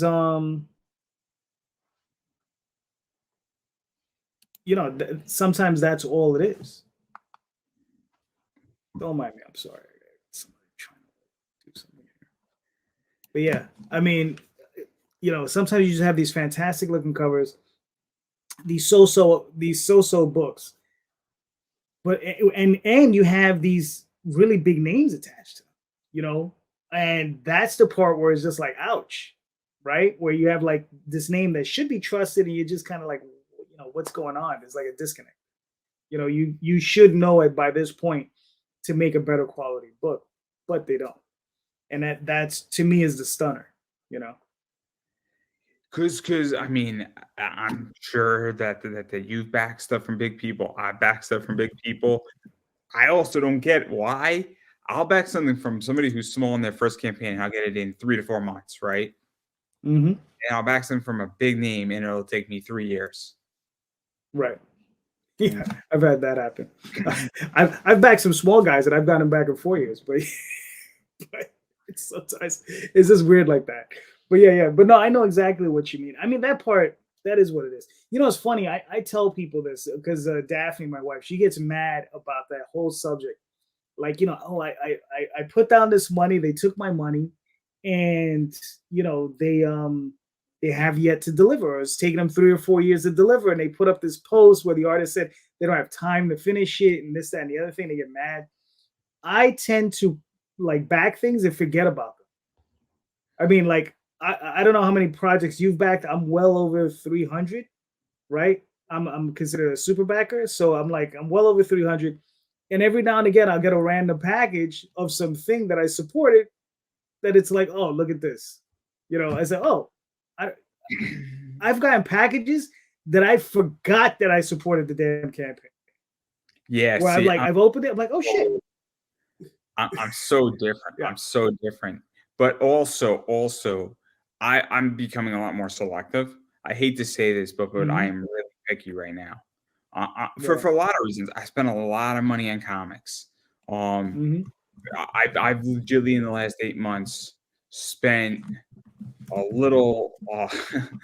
Yeah, I spent a lot. I'm actually a little scared to say how much money I spent on comics in the last 8 months. I Well, probably spent. it's a look. Go ahead, hit me with the number because I might be able to match it. How about you go first, and then I'll tell you how much I spent. No, Well, see, okay. This because whole business, comics are different than how much I've bought in merchandise. right? I spent a Yeah, lot. because the only reason I even know this number is because it's a business write off. Okay, so if anyone that doesn't know, if you're in the business of comics and you own a company, you can write off research. Okay, so any of my Kickstarter or comic book purchases considered research. I can write those things off. So And I probably spend 7 to 9 thousand per year.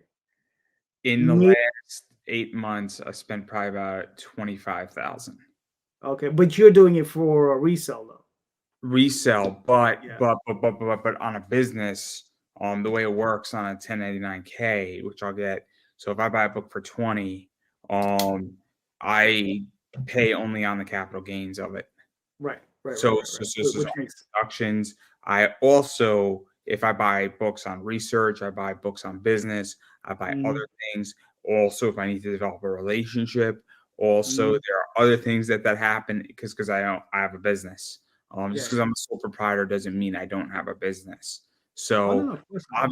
obviously there's a lot of other stuff. So if I back somebody's Kickstarter, technically it could be research. So if I'm Hmm. sampling 6 people's Kickstarters to see if I like their product, and then I Yeah. pursue one of them, or if I'm buying, we'll use Tom Hutchins, he has a mystery box. If I'm Hmm. buying that to see how that mystery box is done so that I can build my own mystery box, that's research. Right. So Right. obviously that's what would happen. Also, if I'm buying other things that pertain to it, or if I'm just experimenting on merch and I take a loss on it, or Hmm. it's experimental. Again, it goes to research. So there's a lot of stuff that could be interesting. My R&D department is nice. My Oh, good. R&D no, but if you think about it, right? So if you have comic book subscription magazines, that's a necessity. If I have horror Hmm. magazines, if I have movie magazines, all this stuff. I mean, technically, Maxim, my subscription to Maxim is actually deductible, which is nice because they're Hmm. really nice covers. Again, you might think, Andrew, why are you buying Maxim? But if you look at the cover and then I look at comics, it can give me an inclination on what's going to be popular. And Right. so it's so interesting. But I spent a lot of money on comics, but not on Kickstarter. And it irks Mm. me when people say, "Oh, but you only have 80 projects you backed." Yeah, because I'm buying a lot of other comics outside of Kickstarter, everybody. Kickstarter Right. is not the be all end all for me. Hmm. It is a small component. I actually deal with a lot of people off Kickstarter now. Hmm. Yeah. I mean, listen. I mean, you know what you're doing. You're obviously doing very well for yourself. So I mean, obviously you're doing something right. No. If I was doing well for myself, my hair would be a lot browner. Gotcha.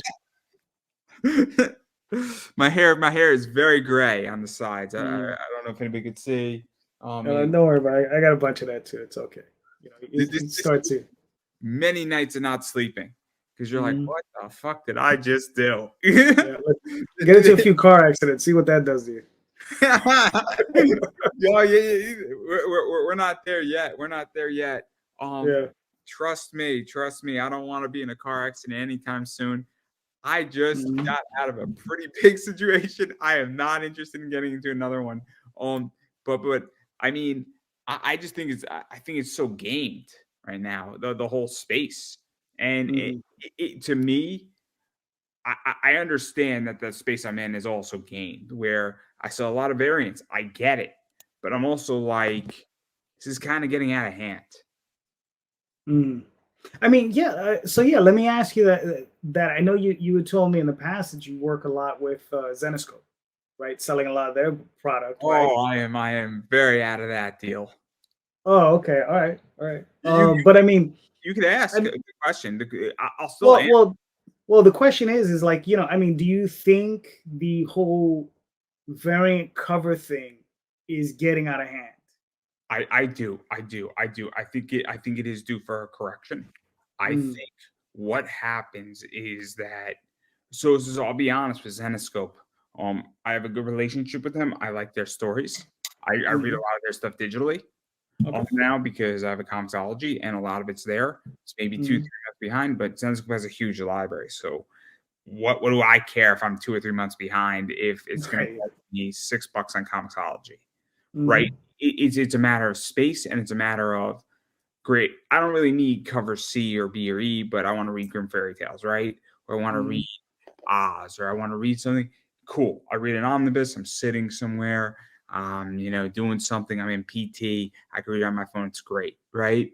So for me, I like them on a story front, and I think that they have some sick variants.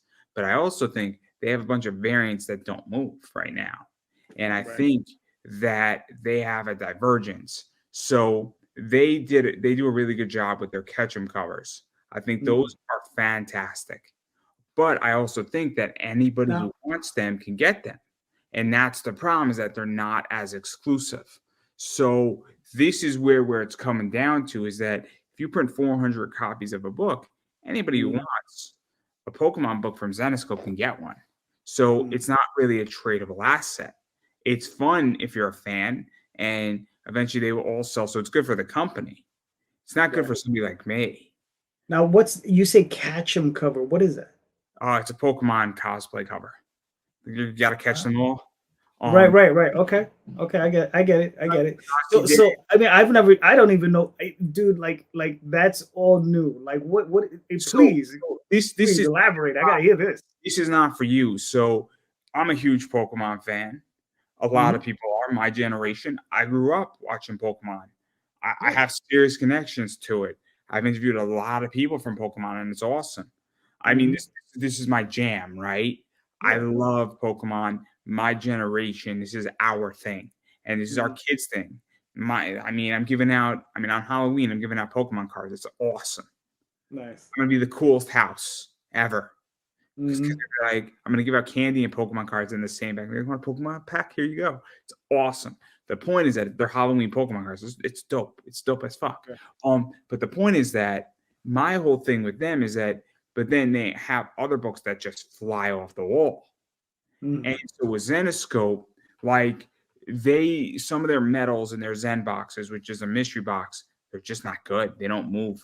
But then they do a Barbie cosplay action figure thing. That book's a hot book. So I think with them, they've used to be that everything Zenescope put out just flew off and was, this is the hot book. This is the hot book. This is the hot book. This book's shitty, but it's still a $90 book. Right? This is the book you least want, but it's still $90 and it costs you $30. Now, what I think it is that I think that half their stuff hits and half their stuff misses. And then what happened to me is that I think people are buying at wholesale, and I don't want to spend $500 or $1,000 with Zenescope every month. There are better options at a more affordable price point for me right now, or even at that I can diversify my merch into places like Mount Olympus, Big Dog Inc., Merc Mag, a little bit of Zenescope. I could go into the indies, right? I can go into Comics Elite. I could go to Power Hour, and then I could go to 15 other places, right? So there gets I could go to baseball cards, right? So now I could take that $1,000 and I can go to 7 to 8 places, and I can be way more fluid.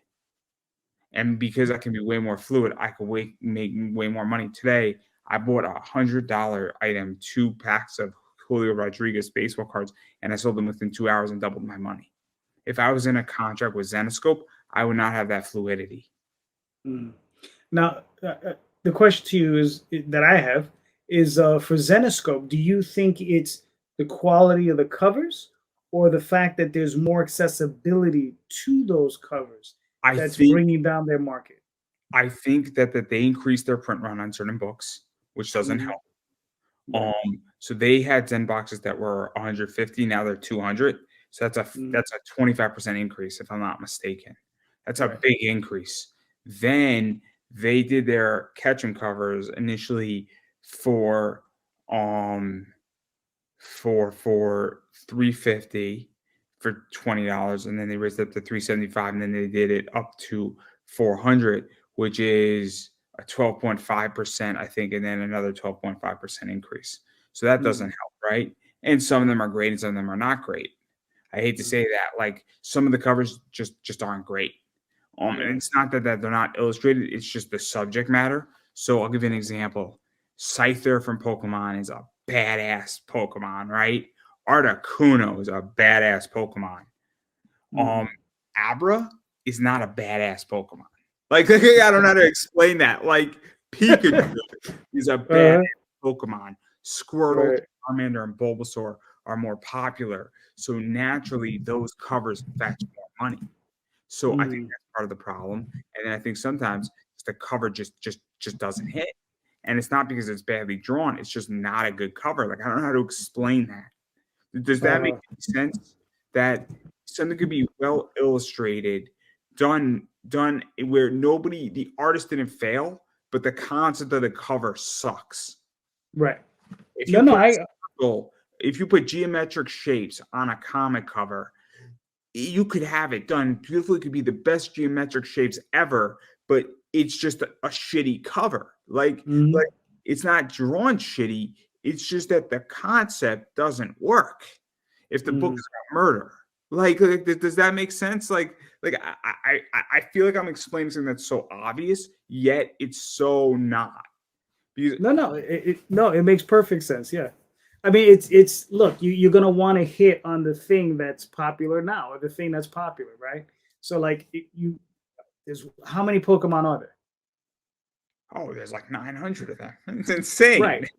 Right. There's an insane amount of them, 900 of them. If you pick the most obscure of the Pokemon and you put them as a hot chick on the cover, it's not gonna do it because nobody knows it, unless of course you had like a really hot shot artist on it and they could do something with it. Yeah, Sun Kuminaki. Every single one of those Pokemon covers from Zenoscope is a home run. It's a home run. The Abra is not as good as the Scyther. It's just the subject matter of Scyther is better than Abra or Alakazam or whatever it is. The subject matter of Pikachu will trump fucking Abra any day of the week. I don't know how to explain that because it's Pikachu. It's the flagship of Pokemon. If you put Cyndaquil, which is Gen 2 Pokemon, it's going to trump anything out there. If you put Charizard on a cover, it's going to trump anything because it's like the Pokemon and Charizard was a badass. So I don't know how to explain it, but like if you have a badass character, Mount Olympus has a Beauty and the Beast cover coming, right? For Mad Wolf and Cop, or Cop and the Mad Wolf. And you have Beauty and the Beast. That cover is going to trump any other cover that comes behind it in a lot of ways because it's Beauty and the Beast. Right. Like the subject matter is instantly connecting. And that's where I think Zenoscope has had a problem. And then I also think that you have places like Comics Elite, you have places like Merc Mag, you have Big Dog Inc., and then you have everybody on Kickstarter doing this topic. Now, do I think Zenoscope's going to go out of business? Not anytime soon.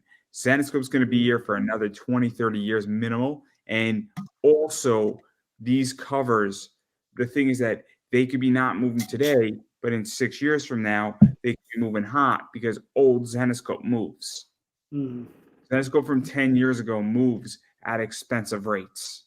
Right. Because people want old Zenoscope. People want Al Rios. People want, you could go to Al Rio, Zenoscope number 5. That's a $20, $25 book in a comic shop all day. It's not an unreasonable book. Zenoscope 1 in the comic shop is like a $75 book. Zenoscope 2 is like a $65 book. So those are all Al Rios, and that was what, 17, 18 years ago? So that should give everybody an idea too that some of this stuff just might need to mature. But if you're trying to flip, it's like you can't run my business where I could have a pile and I could put it away for 5 years. There's nothing wrong with a pile. But what do I do in the interim? And that's the problem, right? Right. And so I'm not anti-Zenoscope. I just am. But oddly enough, the thing that's working in Zenoscope right now is their cards. Their trading cards and their serial covers make me bank. I mean, a pack costs $12, and one of those cards, for the most part, sells for $12, $13. And then I have 3 other cards in there. And if it's a nude card that I get, maybe 1 out of every 3 packs, that's like a $15 card. And then if you get a Crimson Icon, that could be like an $18 card. And then you can get an Icon nude cover card in there. That's another $15. So in a given pack, I could pull, depending on the right cards, I could pull $45 easy on a $13 pack. So enough. But this is a whole different ballgame. This is how you spend $25,000 in like 8 months. Right. When you're buying all of this merch, and people don't understand that I didn't make $25K.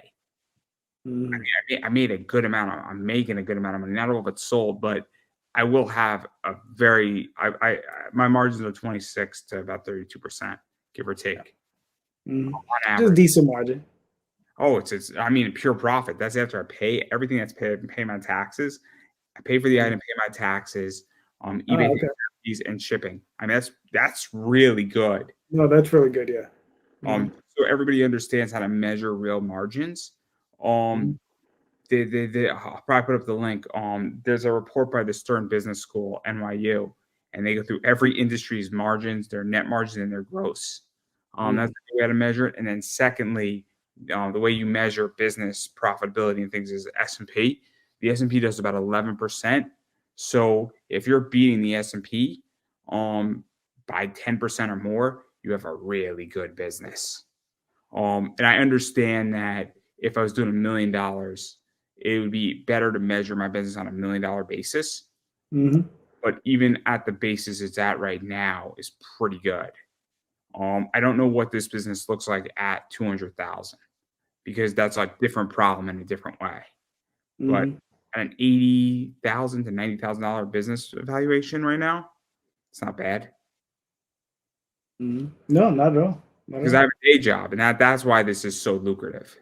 Because when you're bringing in another like 25,000 in pure Right. profit, Right. the 30 Hmm.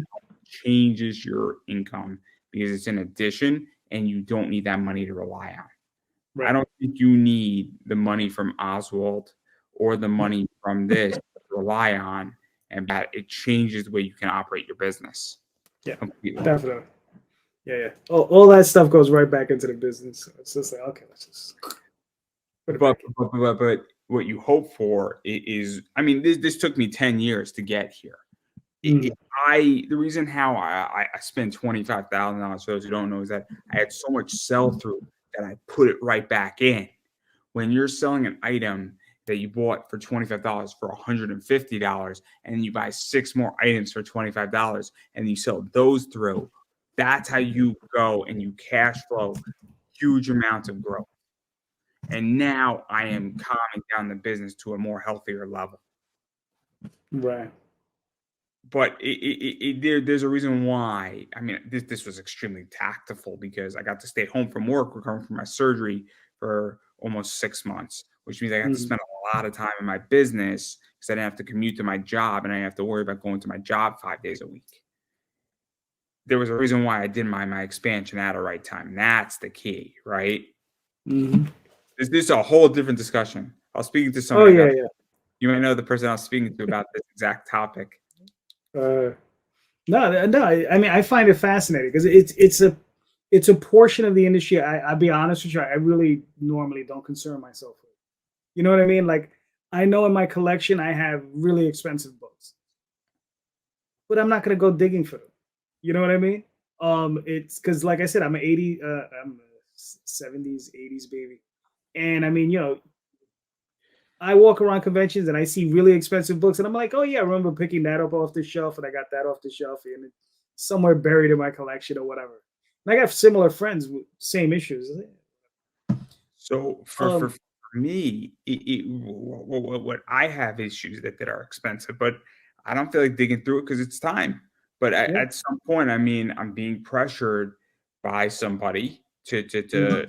troll down the collection, and also I want to pull out potentially 20 to 30,000 in the next 6 months. Right. Out of this, and I definitely want to calm down the collection. But I don't just have comics. I have Pop Funkos that are worth money. I have Mhm. baseball cards that are worth money. I mean, I'm sitting on a pretty hefty nest egg. Yeah. This just didn't happen, but I do have merch that is bought to sell, and Mhm. that's what I'm primarily dealing with. And then I can go dig through a bunch of stuff. I mean, if I wanted to, I could pull out books. I mean, I have 2 Ultimate Fallout 4s. I mean, I understand the book is soft right now, but the book will get hard again. Mhm. And I Which book was that? Ultimate Fallout 4. Ultimate what? Fallout 4, Miles Morales' first appearance. Okay, okay, I gotcha. mean, I have a 601 J. Scott Campbell. Mhm. That's an expensive book and a 9.6. A 9 Right. point, the difference between a 9.6 and a 9.8 is like $200. It's insane. Mhm. Yeah. But my point is that, I mean, at some point I will dig through my collection. I'll make some exits on some stuff. Um, Mhm.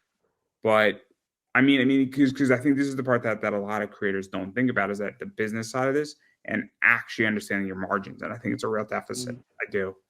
And I think more people need to talk about it. And I mean, I'll be honest, what bothers me is that I want to talk to creators about this, and I'm more than happy to do interviews with people. I'm more than happy to go on shows, and the response that I get and the attitude that I get is, I didn't create a book, so I don't know what I'm talking about. And I'm like, I'm legitly selling $90,000 worth of comics a year. Right. Like, I think I have a pretty good idea what the fuck I'm talking about. Yeah. I think what it is, I think they're confusing the fact of, like, the concept of what you're doing and what they're doing, right, is different. Because what you're doing is you're doing it on the back end, after we've created the books and done it and sold and all that jazz. I think I agree. I think there's a confusion, but I don't think Right. that they understand that we're going to be talking about practices. We're not going to be talking about intricacy. I mean, we can talk about as much intricacies as my business as you want, but how do you, on the front end of your Kickstarter, handle saying, cool, this is what my profit margin looks like. I want to create a Kickstarter, and how do I create a flow that creates natural upsell in my Kickstarter? And it's the idea that somebody's like, hey, man, if I buy both these, would you take off $10 shipping? I'm like, yeah, of course. Like, again, that creates flow.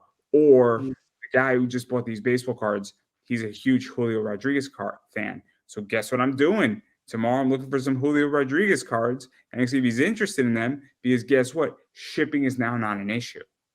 Because the shipping is going to be the same price, which means whatever I sell to him for $7 a card, I don't have to worry about 63 cents in shipping. And it's amazing, because now all of a sudden my profitability went up by 20%. And that's what I think, it's a pet peeve, and I try to explain it. And I just think people don't want to have these conversations. I don't. Oh yeah. I have similar conversations on my Sunday show where we discuss the business of indie comics, and it's just like, people, like, I got some disturbing news as far as what a person is paying for their print costs on their books, and I was just like, you're paying what? And he was like, this, and I was just like, why? I was like, you need to go out and find another printer who's going to give you a better price. They're out there, you just got to find them. And that's the sort of thing where, like, that's one of our biggest costs, is printing the books, right? And I know where I want my prices set, and you have to go out and you have to find those prices. And then also the thing is like, teaming up with people, trying to get what's called gang printing done and that sort of thing. And it's not easy, but sometimes, a lot of creators, they don't want to get involved in that, because they're dealing with egos, right? And I'm like, well, damn egos. This is about money. It's not about your ego. It's about, let's make some bucks. You're touching upon something that's really important, where my ego, and I think I could have as much swagger as I want with everything that I've done and what I'm sitting on. And I didn't drop it. I mean, I'm a stock investor. I'm a crypto investor. I have a lot of equity, and I have a lot of income streams. And probably in the next 5 years, I'm probably going to be tripling, if not quadrupling, my net worth. My ego does not come out for a reason, because I want to make money. I don't give a shit what you think of me. I don't give a shit if you think I'm a sloppy individual. I'm not really caring, because what matters in the long run is, how do you increase my bank account, and how do I increase yours? And this is the difference, is that, I get guests on my show because I approach things differently, and I make a fair argument to people, and I say, look, I'm going to work my ass off for you, and I guarantee you in 2 years from now, we're not going to be having this conversation. And I have enough connections, and, I just think that a lot of creators need to learn that this isn't about your ego. Who gives a fuck if you're the greatest comic writer?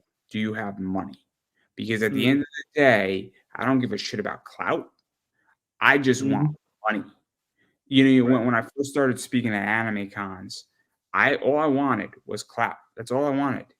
And after doing 50 panels, the only thing I want now is I want money. That's the only thing I want. I don't need your clout. I don't need a high five. I don't need a hotel room. I want to be paid. I want to be paid. I want to be paid a lot of money for my fucking time. I'm sorry to say that. And I have a rate. There's one panel that I charge for. It's the only panel that I'll charge for, and I'll speak free for everything else. And I will telecon my rate. And I'll say, I understand if you don't want to pay me, that's fine. I'm not presenting for free on this topic. I know what I'm worth in this space. That's my comic book investing panel. But I think that that's what a lot of creators need to learn is that how do you get your prices down? And I don't know anything about printing, so obviously, but I do know how to upsell. I also know how to price things out. I also understand that what does the back end look like on your Kickstarter? Where great, if you had 500 covers, you need to print for cover A, and 500 covers cost. How much does 500 cost by any chance? For what? Cover To print it? Yeah. Now you're talking about the core creating the cover, like the artist, or you're talking about the actual printing? The actual printing. Depends. It depends on if you're going POD, it's going to be more expensive. If you're going to go offset and it's going to be one of the covers. So let's just say, for argument's sake, when I did a deal and I had like 9 people involved and whatever. It was 65 cents a book. It was 3,000 books, 32 pages. Now, for every additional cover, because I covered this with the printer, and they said for every additional cover, it was just a plating fee. It was $125. Basically, a plating fee, all that is them swapping out the plates on the printing press. That's all it was. So it's an extra $125. So technically, 65 cents is 1950 for 3,000 books, right? And then if you had, let's say, 3 covers, that was an extra $250 because the first cover is already covered. So it's an extra $250 on top of that for plating fees. Some printers are different. So it just depends. Some printers are going to charge, and then also. So the reason why I bring this up for and I'm going to present a position is that if it's going to cost you $1 to print your book for 500, but then that drops down to 75 cents if you print 1,000, right? And you're just printing cover A. Maybe as a creator, instead of spending $500, you should spend $750, print a lot of cover A's, knowing that you're running issue 2 and 3, and now you don't have to worry about issue cover A, and you could resell cover A at cons, and now you have 250 in your stockpile, or you have 500 in your stockpile, or you have 400. And now instead of having to go back and spend another $200, $500 to print another bunch or another $400, you are covered for the next 2 campaigns for the most part, and you just saved yourself about $500, but you spend money up front. And this is the type of stuff that I don't think creators think about is maybe you ought to eat a little pain today and print more books. If you have a 12-issue series and you're doing it regardless, and maybe it makes sense for you to offset print cover A and do 65 cents or 70 cents a book, and maybe it makes sense. Maybe it doesn't make sense for you to do it with your variants, but for $2,000, maybe it makes complete sense if you know you're going to be selling a lot of cover A's, or if you know you're going to go on a 20 con tour, you need to print 4,500 bucks. You need to, because, and that's what I think a lot of creators don't think about is saying, what is the next 3 years going to look like? And this is where I think business practices come in. And I understand that it's easy for me to say, spend $3,000 on printing your book and printing a lot of it and storing it. I get it. I'm not saying it's fun. This is not about fun. It's about making a lot of money. There are some other costs, right? Because here's the thing. I'm just talking about printing, just to keep it simple in my position. Yeah, we're gonna keep it simple. Yeah, okay. We're just gonna keep it simple for printing. Yeah, I mean, yeah, definitely. You listen. The more you print, the cheaper it's gonna get, right? And printers, because I don't know if you know what the concept is behind offset printing. The longer the printing machine runs, the cheaper it gets. Okay, because the most expensive portion of running a printing press is the guys running the press. So it's the setup. So those guys setting up those presses, that's the most expensive thing. So if you print 1,000 books, that's why 1,000 books will probably cost you $2 a book. because what you're paying is that upfront fee. Whereas if you print 2,000 books, it's going to maybe run you, just for argument's sake, $1.25 book. And then you're going to print 3,000 books, then it comes out to like 75 cents. 4,000 books, 5,000 books, so on and so forth. That price just keeps coming down. So the longer they keep that machine running, the cheaper it's going to get for you. But you're going to have more stock. And my thing with any creators always is, how quickly can you move the stock? Because, if you're going to do 2 conventions in a year, it might not be worth it for you to print 4,000 books. If you're going through Diamond, right, and you can get pre-sales, and those pre-sales are like 3,000 copies, and then you print an extra 1,000 books. You take those, you offer them through Kickstarters, whatever, go to conventions, you do all that jazz. So there's, like I said, the whole thing is, it just depends on your situation. Because I got a friend, J.M. DeSantis, just went a 32 con tour. I think it was 32 or 22 cons. He did in like 6 months. It was just nuts. And I just looked at that list and I was just like, I want to vomit for you, because I'm like, no, just no. I've done that sort of thing before, where Daphne and I have done like 3 shows a month for like 9 months. And you were tired. Oh yeah. It's crazy. Like it's just like, it's bonkers because you're someplace different every week. And I mean, you just, and it's like, it's great because you can really build on that. But, there comes a point where it's just like, nah, I'm good. It's also with that, I would imagine that it's hard to create in certain environments and it's hard to do certain things unless that's your whole job. But if you have a day job too, I mean, I don't think like I'm not doing cons. I don't have a book. But if I had a book, I might do 5 cons a year because I have a day job. I have a lucrative day job, and I'm really not interested in destroying A to get B.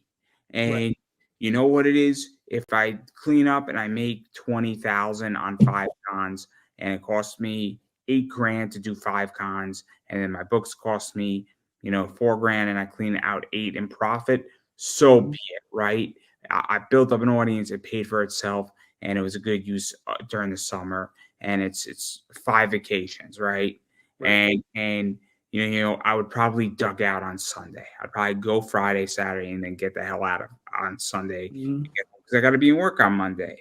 So the point is that my whole thing is that I don't think creators think about these issues, and I don't think they want to have these conversations, and I don't think they want to hear, "Oh, Andrew, I don't want to spend $4,000. I don't have $4,000. My Kickstarter raised $1,200." And I'm like, I understand your pain. You have to. I get you're working with what you got, and you should work with what you got. I completely agree. You should not put yourself into a bad debt situation. But if you know you're going to be moving, even in the next 3 years, 3,000 copies, maybe you should print up front 1,500. I mean, maybe you should try to get a discount somewhere, even if it's $0.25, because guess what? That's going to save you money in the long run, and it's also going to save you time. I mean, it's funny because I have a similar conversation with JD. We have because he likes to print offset. I'm the exact opposite. I like printing POD because I've done offset. When I first started in my business and when I was doing 91, when I started 91, 92, that's all we had. We were doing black and white comics with full color covers, right? And you had to print at least 3,000 copies, right? And you had to sell them, right? So, I mean, it was myself and my crew, and there was a bunch of us. And I remember the first book we printed was called Revelations. We printed 5,000 of them. No distribution, right? We didn't go through any distributors. We just got those books and we hand sold every damn copy through shows, and it was bonkers, because I had 5,000 books. Thankfully, I was living with my parents at the time. We had an apartment. And your parents loved you, right? Your parents loved you. Yeah, boy, did they ever. My brother had moved out. So his bedroom was just being used for storage. So it was like, so I could pile all these books in his old bedroom, and it was just like, and it was like, oh man. So, I mean, I It's feel you. nuts. I It's feel nuts. you. My You know, and parents then love me right now a lot too. Where the basement is storage because I'm living with them right now, and my right. parents love me a lot. I could tell you that. I could tell you that. It would just Mhm. Yeah. anybody who's ever run a business, living with their parents, starting one up, growing Yeah. it, going through hell. It's your parents either love you or they don't. Yeah. You find out really really fast, Mm-hmm. it is a very emotional, complicated issue. Yeah. And I realize not everybody's lucky in that Yeah. sense. Oh yeah. Absolutely. No, Yeah. I was very fortunate. My father's an entrepreneur. He owned a grocery store, he owned a bodega, right? He owned a couple other businesses. He had a bar, he had a candy store, he had a restaurant. You know, so he knew about business. You know, so it was a thing. He understood that I wanted to get into the business of this, so I did. And you know, he supported me in that. And you know, thankfully, you know, my parents were very supportive, and they let me do whatever. But I got to be honest with you, from that experience, right? Between printing POD and printing offset, I would only go offset if I have to, meaning I know I'm going to move an excessive amount of books in a short period of time. Meaning, if I'm going through Diamond and Lunar and I'm printing, like, you know, I need to fill orders that are 2 or 3,000 books, then I would definitely, obviously, you have to go that route. If the situation you're talking about, I would say it's a case by case basis because not everyone's going to be able to do it. Oh yeah, If yeah, you yeah. can I'm afford it, not. I'm and not. if you can afford the storage, because that's another thing people don't think about, it is storage. You know, because like Right. Jay, he likes to print offset, but he lives in an apartment. He has to rent a separate facility to store his books in. That's an extra expense. And we live in Yes. New York. And we live in New York, Look, and I live in a house that has a basement, and right. even if I mean, what is 3,000 books look like? What is that? 10 long boxes? I mean, it's a lot, right? Well, it's 30 cases, right? So the ones I have, they're in packs of 100, probably about like, you know, like a foot by I mean, a foot by 8 my long inches by 6 box. inches. So I have long boxes. They hold 200 or 300 bucks. So Okay, so yeah, I'm trying to give a visual. There's a right, reason right, why I'm going this route because yeah. So yeah, think of it like that: 10 long boxes. so if you stack, you could stack long boxes. By the way, everybody, there are devices that allow you to stack them. Mm-hmm. So a stack Yeah. is 6, right? So even if you have 10 long boxes and you put it in the corner, you can actually store this efficiently in a house. Oh If you yeah. have a basement, you Oh, can store this very efficiently. The question becomes is that how long is it going to sit there in it? correct. Because if you're going to 10 cons and you want to print Mm-hmm. offset, I'm not going to say no. If you're going to 10 Mm-hmm. cons and you know you move 200 books at 10 cons each time you go, you should go offset. There's no question about that. In which Or if you're doing 200 books per yeah, con, 150 to right? 200 Yeah. per con, you need Oh to go yeah, offset, yeah, definitely. hands Yeah. down, because the other Mm-hmm. 1,000, or even if you have 1,500 left, you can move 1,500 books in a year if you really wanted to. You will Yeah. be fine in that circumstance. But again, I completely get it. But even if you're printing on demand, if you know you're doing 10 cons and Mm-hmm. you have 400 backers on a Kickstarter who ordered your books, you have a bunch of comic shops that want your books, so that's 200. Mm-hmm. You know, you should, and you need to print 600 or 700, you should print 1,000 or 1,200, even on print on demand, because it does become cheaper the more you print on, even on print on demand, right? No, it's usually a fixed price because that's a whole separate animal. Because Yeah. I've I went to school for printing, It's good and because uh, and yeah, I worked. right. What And so happened? if I mean, Mixum was a sponsor a while ago for the Oh show. yeah, Mixum will give you a thing. Yeah, they'll give you a cut. But here's the thing though, with print, because here's the thing with print on demand, they're running on digital presses, right? Which is basically just a fancy name for Xerox machines. They're just big Xerox machines, right? So this is called a digital press. It's all, they just came up with a fancy name. But the technology is really improved. The quality is excellent. Many times you can't tell the difference between an offset or a digital book. Sometimes through the paper, sometimes through what some of the machines can do. But that's a whole separate issue. But digital presses, their costs are fixed. Okay, so for every impression you make, that cost is fixed to the person making it. So when you have most big places, they have a licensing deal with, I don't know, Canon, Canica, whoever, whatever machine they're using, right? So they have so in a click is costs X amount. Usually is 0.0001% of a penny or whatever. Okay, usually it's like a quarter of it's usually a very small amount. But you still have your fixed costs on toner and paper, right? So those are fixed costs. They don't go down. They don't really go up, but they don't go down either. Okay, so like the guy printing the book knows exactly what he's spending. Okay, so your printer should know exactly what a 32-page comic with a cover, right, is going to cost them. So let's say it costs them 30 cents, just for argument's sake. And they're selling them for $2, right? Just to start. You get one copy or 5 copies, it's $2 a book, whatever. Because then you have the human cost, which is another cost, right? Which is, labor.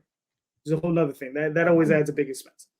So that cost never goes down. It only that cost is fixed. So it's never going to go down. Whereas with an offset machine, like I said, the longer you print, the cheaper it gets. The longer you keep that machine running. So it's I thought with Mixum is that obviously my understanding with Mixum and I think with some others is that if you have a bigger order, it does, from my understanding. They're giving you a break because you're spending more money, but I'm telling you, their cost is fixed. It's just that they're overcharging you on the low end. That's all that is. Meaning you have more buying power in reality. That's what it means. Yeah, look, you're spending more, so they're going to give you a break. So they don't mind. I said 30 cents. They're costing 50 cents. If you're spending $1,000, they might take $50 off. Exactly. They might give you $150 off. You never know. So it's just if you spend more money, they're going to be willing to take less if they know you're spending more. So that's where I'm going even on print on demand is that if you're printing 500 books, but then you're going to need 1,000 and Comics Wellspring or Mixum is willing to take off $100, maybe you bite the bullet a little bit because this $100, it might not seem like a lot, but all of a sudden that means that that's an extra $100 you have in your pocket, and $100 in your pocket today can be redeployed quicker.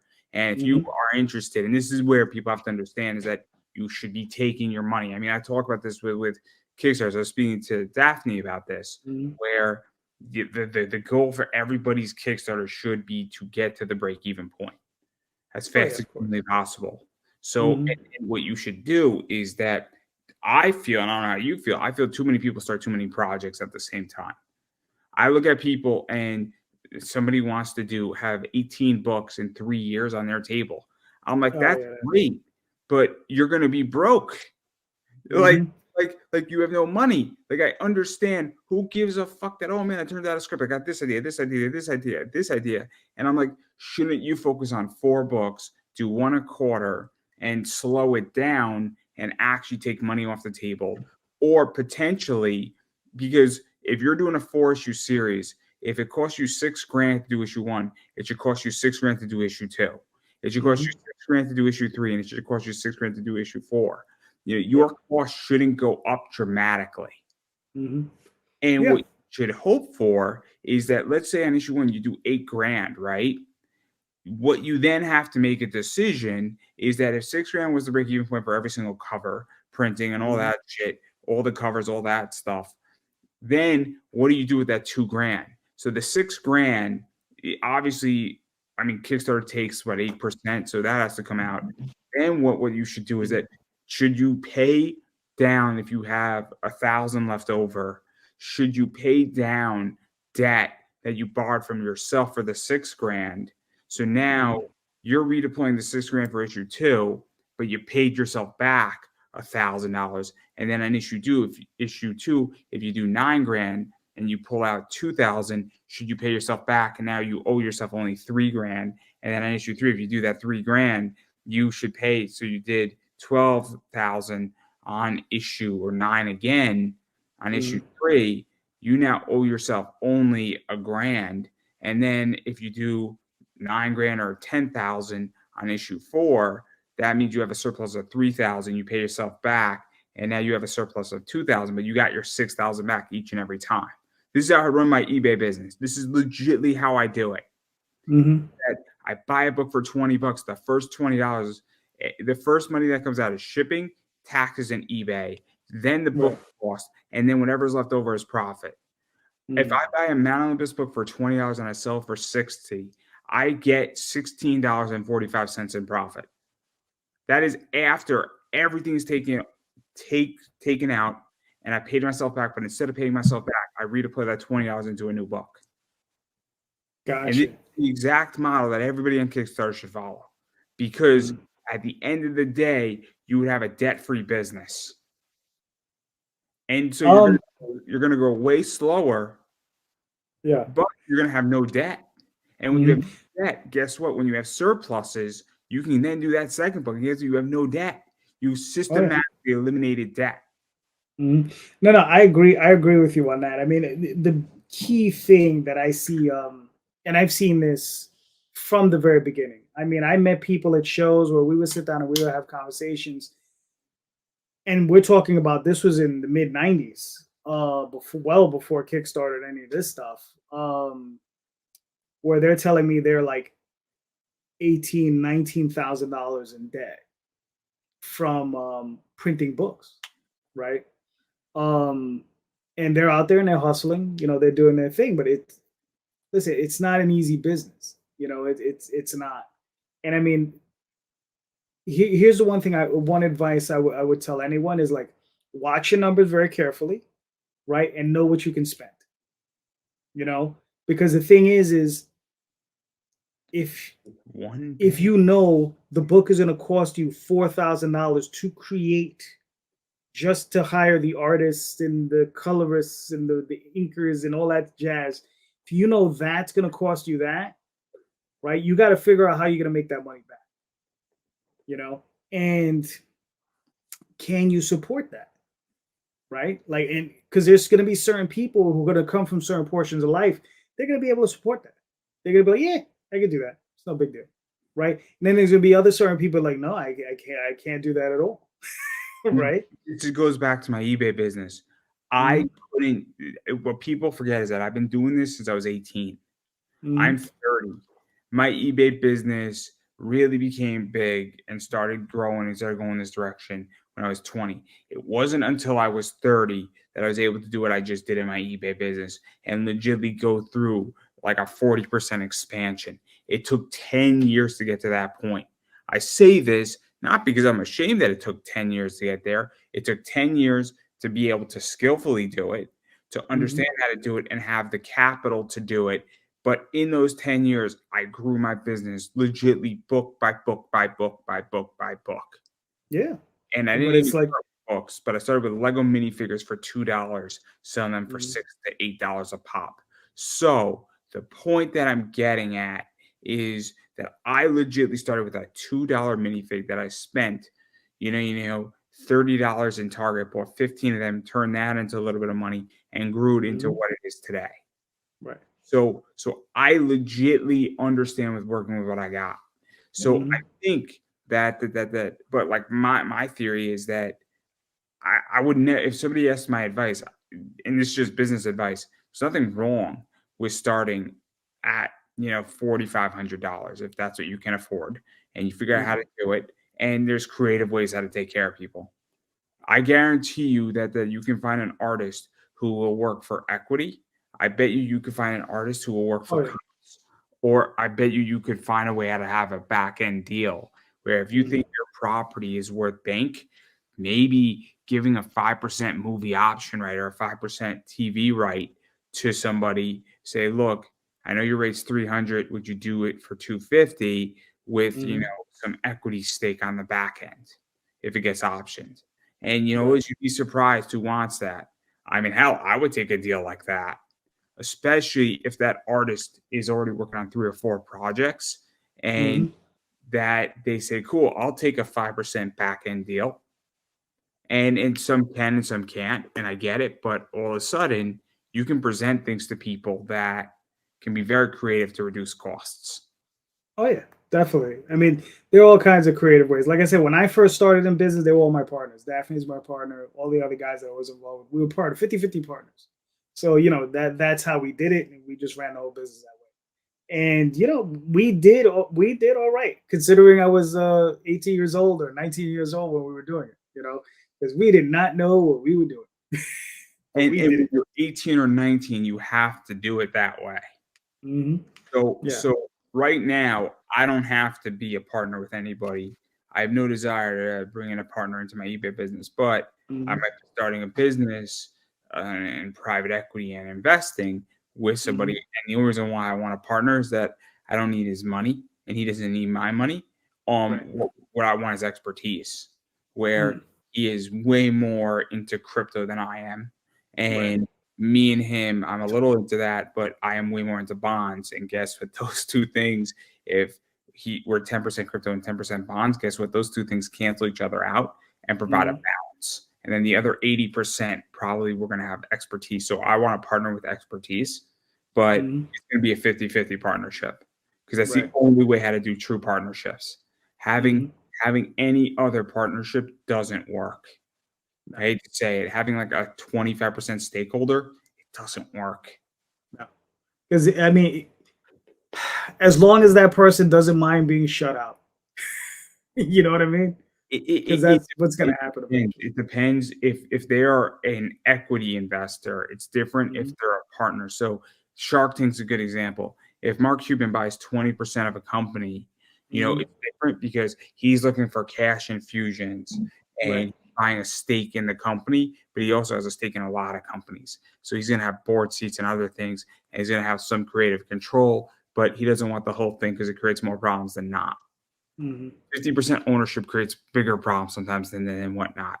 But the point is that if I was to invest in you, right, you were to say, Andrew, I would sell you 15% of, whatever this was, right?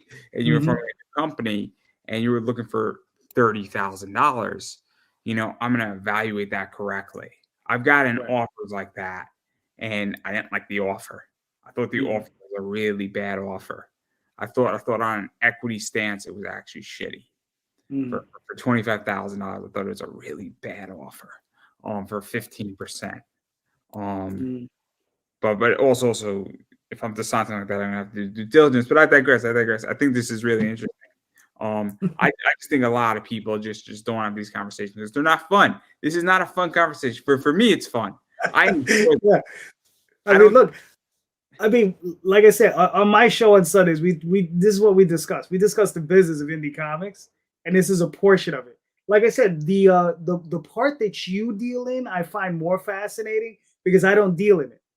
You know what I mean? It's a portion of the business I don't deal in. I don't deal in I like mean, that secondary market. I'll throw something. This is the other thing too that I wish people would actually ask me. Right, the Hmm. biggest freaking there are two pet peeves that drive me crazy on Kickstarters. Hmm. They're saying I only sell to brick and mortar stores. I think that is incredibly Yeah. narrow. If I Now, want to, now, what now, when you say they only sell the brick, you mean they're not going to sell to another reseller? they won't sell to me on an eBay store. That doesn't make any sense. I don't think it makes any sense either. If you're gonna buy in bulk, right? Even if it's 5 or 10 copies, who cares? I want to buy like 15 copies from you. Will you sell me Right? some? And I'm like, what the fuck? I feel Yeah, so offended. Like I feel discriminated against because yeah. I'm like, I want to buy 10 copies of your book. I'm not asking for any other discount beyond that. I'm not Hmm. asking. I mean, if you're going to include goodies, then I want the goodies too. But Right. like, why wouldn't you sell me 10 copies for like $50 or $100? You only sell to more brick and mortar stores. Like, what's that about? I think that's an extremely narrow-minded position. I agree 110%, because I mean, business is business, because we have guys in the business who they're like mini distributors. Like they don't have stores, they don't have brick and mortar stores, but all they do is conventions, and they'll buy indie books, and they'll take 15, 20, 30 copies from you, and they'll buy them, and they'll take them around to, like, I know there's one group, they run up in the Northeast, and they just run around, they have all these different books on the table, and they sell them, right? You give it to them for half off, and they sell your books or whatever, and then they come back and they buy some more. It's, you know, I don't really care if you have a brick or mortar store. This is, if you're gonna pay me, if I say here, you know, it's like you said earlier, right? If you say, look, I want to buy these amount of books from you, send me a PayPal invoice, or just give me a PayPal, here's the money, right? That's for real. That's not, you know, you're not playing around at that point. That's for real. So it's just like, you know, here's some money. What's the problem? But it's also the thing that you had said, you know, a lot of indie creators don't think about the business of this. You know, They don't understand that we're not living anymore in 2005. Like I hate to say this, but like the line is that I don't think we're in Kansas anymore, right? I love The Wizard of Oz. I'm sorry. It's like one of my favorite movies. I think the movie's one of the most brilliant movies of all time. I love the book too. But anyway, my point is that we're not in Kansas anymore, where my eBay store is just as effective, if not more effective, than a comic shop. And it can be. And a comic shop can be more effective than my eBay store. A whatnot store can be more effective. So don't you want me to sell your book at a profit so I make money, you make money? And if I sell 5 copies of your book, isn't that a good thing? Because that means 5 people have your book. And that means that I'm probably, if I know that if I bought this book, Magi and Grace, right? And every time, I bought 5 and they sold out within 2 minutes, right? On my eBay store. What do you think my next email is going to be to you? The next email to you is going to be 2 things. Where's the book? And can I get more? Right? And those are 2 good emails, right? I'm sure that when you get an email saying, hey, JD, I need more books. You got some? And I'm sure you're thrilled, and I'm sure you're not happy if you sold out. You're like, man, I don't have any more. I'm sorry. In which that is, but like, that's the first thing that bothers me extensively. And then the second thing that bothers me is when people don't know how to price their freaking retail package. That's the second thing that drives me crazy, because you got to leave enough room on the bone for me to eat. I understand that you got to eat. I understand that you're like, well, I'm selling it on Kickstarter for 20, but we're not on Kickstarter anymore. Right. Right. Yeah. But I think that's the difference between offset and printing offset and printing digital, right? Or on print on demand. When you print POD, your costs are just your initial core costs are higher per unit. Whereas if you print, offset, your unit cost is lower. So yeah, it just depends, because if all right, I don't know, just as a rough example, standard comic is $5, right? If it costs me $3 POD to print it, right? And you asking me for 50% off, I lose 50 cents per book, right? So I'm gonna be like, well, maybe I can give you 20% off. So at least I'll make $1, you make $1, right? I mean, if you were to say to me, so if it cost you $3 to print it, right, and it's a variant, and you were to sell it to me for $8, right? Right. That's a decent margin. I'm making $5 per book, though. So this is where it gets complicated, right? So I'll give you an example, right? So somebody had a retail package. So they want to sell me, and they're selling it on Kickstarter for 20, and they want to sell me on a retail package for like $14 a book. And I'm like, there's no money to be made here. Yeah, there's not a lot. There's none. Because if your MSRP is 20, there's no money at 14 for me. There's none. So if it costs you $3 to make a book, I could pay 8. Maybe I can pay 10 at the most if I really think I could flip the book for 25, right? But if I want to sell the book for 20, which if I think the book is a $20 book, so we'll use your Lendai book. I think it's a $25 book on an indie. Maybe on a good day, the regular version is a $30 book for the right client. Honestly, in my store, if I was to take it, I would probably start it off at about 30. In which I think at 30, I can concede ground at 25, 22.50 around that number. And if you were to sell it to me for $8 or even 10, there's a little bit of money to be made, right? Right. Not a lot. But again, if you're going to sell me that book for 15, I'm going to say, thank you very much. No, thank you. Right. And so that's what I think a lot of retailers and people on Kickstarter don't understand is that I understand that you're going to be making $3 to $4 a book, maybe 5 if you're lucky. But you got to realize that you got to make sure that I make money too. And I can lose money. The second I buy it from you, your risk is 0 and my risk is 100%. Right. So I need to factor that in. And this is what I think is the biggest problem, is that nobody talks to somebody like me or even comic shops about this. I think it's a real issue because you have to understand that eBay takes 13% from me, right? In a comic shop, they're not taking 13%. They might be taking 3% on a credit card, but it takes up real estate. Right. And what does that square footage look like? And that's a complicated number to figure out. I understand that a comic does not take up a square footage, but every store has a price tag of how much it earns per square foot. You could have a very high square footage cost. So Apple has a high square footage, but they're selling a $3,000 computer and a $1,800 iPhone. So naturally, their square footage is higher.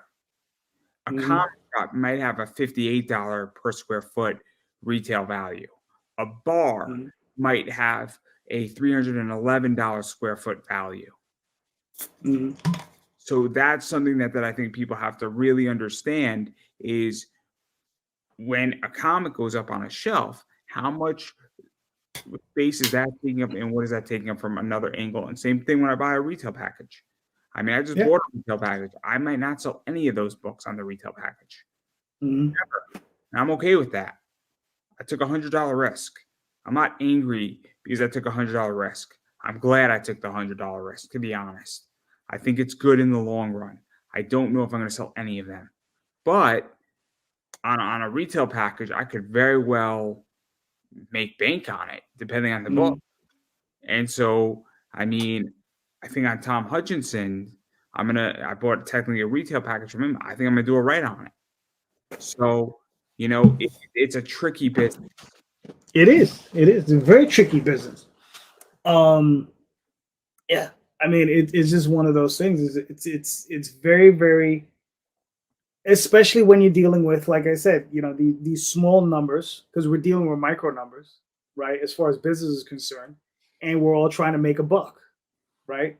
Because we're all trying to. I mean, for me, I'm trying to feed my artists, right? So, me personally, I'm like trying to feed my artists. So, you know, as much as I can get, I'm going to try to get. You know, but the thing is also you don't want to hold on to stuff either. You know, that's always been my thing. It's like, get out the door. Just get out the door. You know, make a few bucks on it, get out the door. Just keep moving. This is how I feel. And which that, you know what it is? I just want to sell an item. My favorite thing is pre-sales. My favorite thing is pre-sales. I have a lot of pre-sales. I love them. I love them. Yeah. They work. They're efficient. Because I don't have the item. I sold an item. I don't have the item in my possession. I have an order number. I don't have the item. It's awesome. That means that when this item arrives, I am not even going to open up the box. I am going to tape off the label and slap a new label on, and off it goes. It's fantastic. It's absolutely fantastic. I love it. I think it's brilliant. I mean, you know, I'm excited, but like I'm actually making a lot of money. I made a 50% on this whole freaking baseball card shit today. It's amazing. It's amazing. I'm sad to see these things go because they're great cards, but the fact that I sold it, I made the decision, and somebody made me an offer I couldn't refuse. So I'm like, okay. Mhm. I'm like, okay. There's nothing I can do here. And I'm probably gonna short it. I'm gonna wait till these cards fall to like 0, and then I'm gonna buy them back again for no money. It's gonna be great. I've done that, by the way. I've done that. But I digress. No, that's cool. I mean, listen, man. You got to just make your money where you can make it. And then you buy a good dividend stock, and then I collect my dividends every single month. I'm like, I legitimately just, oh my god, like I'm like the worst. I'm like the anti like freaking comic guy. I basically buy a non-productive asset, sell for 3 to 4x, and then I turn that into like a dividend producing stock. Listen, you've got a good business model, and the thing is, it's unfortunate that not enough people pay attention to that, and that's what it is. See, I would speak. I'll say this, and I should be held accountable to this. I would teach Business 101 every single Thursday, minus football season, for free for every comic creator on YouTube, and we would go through this. If I had $1,000 that basically supported my StreamYard and some camera equipment, and basically provided me some social media support, that's what I would do, and it'd be great. But that's everything that I got. But yeah, but anyway, we've been speaking for a while, so I do want to get you out of here. You just shot me a message. Yeah, I got work in the morning, so it's one of those things. I have work in the morning too, but I don't have to commute, so it'll be what it'll be. Nothing's going on at my job anyway. That's important. I'm just making sure that kids who are blind can read. That's nice. I like that. I like it too, and kids who basically, I create accessibility at my job. It's a great job. I thoroughly enjoy it, but everybody's being pulled in 20 different directions. So like, there's like an hour where I have nothing to do. So I'm gonna like watch Netflix, and then I'll like not, and then it's like hell, and I have to get 15 things done at once. But anyway, I digress. It's a weird work week right now. And then the only thing I care about is Thursday night football. But anyway, I do want to go through this. I mean, you got a bunch of covers. I know you have 250s on all the virgins, which I think are C, D, E, F, and G. Yes. And then I think you got the nude versions, which are 150, and you got the foils, which are 100 of the same ones, right? Correct. Yes. So there's a lot of choice here. A lot of choice. There's a lot of choice there. They'll be numbered, and they'll be numbered, and there you go. So are they going to be hand numbered or print numbered? They're going to be hand numbered. So I hand number them myself, so I'll be sitting there. So it's usually like the number / so if it's 150, it'll be 150, and that portion will be printed, and then I just hand write in the rest of it. So. Oh, that's cool. That's cool. Yeah. But I look at it like this. I think it's important when you offer this type of collectible up to make it a limited edition. Because I mean, I have 2 covers out there that are not limited edition. That's the A and B cover. I'll print those forever. So it's not going to be like numbered like these. How's that? This is print numbered. Gotcha. Yeah, that it's funny. You know who this is, right? No, who is it? Oh wow, you're not doing good then. No, who is? This is your girl, I think. Oh, you mean the artist Lena Dye? No. I was meaning who is the who's the publisher? Oh, that's Mount Olympus. That's Mount Olympus. Okay, yeah. They're monsters. Just monsters. Yeah. I'm pretty sure I could probably find the printer to do it. But I don't want to go through that because you got to find the right printer because I can tell you who does that. Ready Comics does that, but they take forever. Oh, gotcha. Yeah, because it's called it's called variable data printing. That's what it's called. So that every time they print it, it skews a new number on it. Yeah. Again, I don't know anything about printing, so I'm not going to profess. I know prices either. That is not my skill set. Because it's not that I can't learn it; it's that it's never come up. Right. So if something never comes up, I don't need to know it at the time. Yeah. But anyway, What's funny is now that you got me thinking about it, I might be able to do that because there are different ways to prep a PDF file.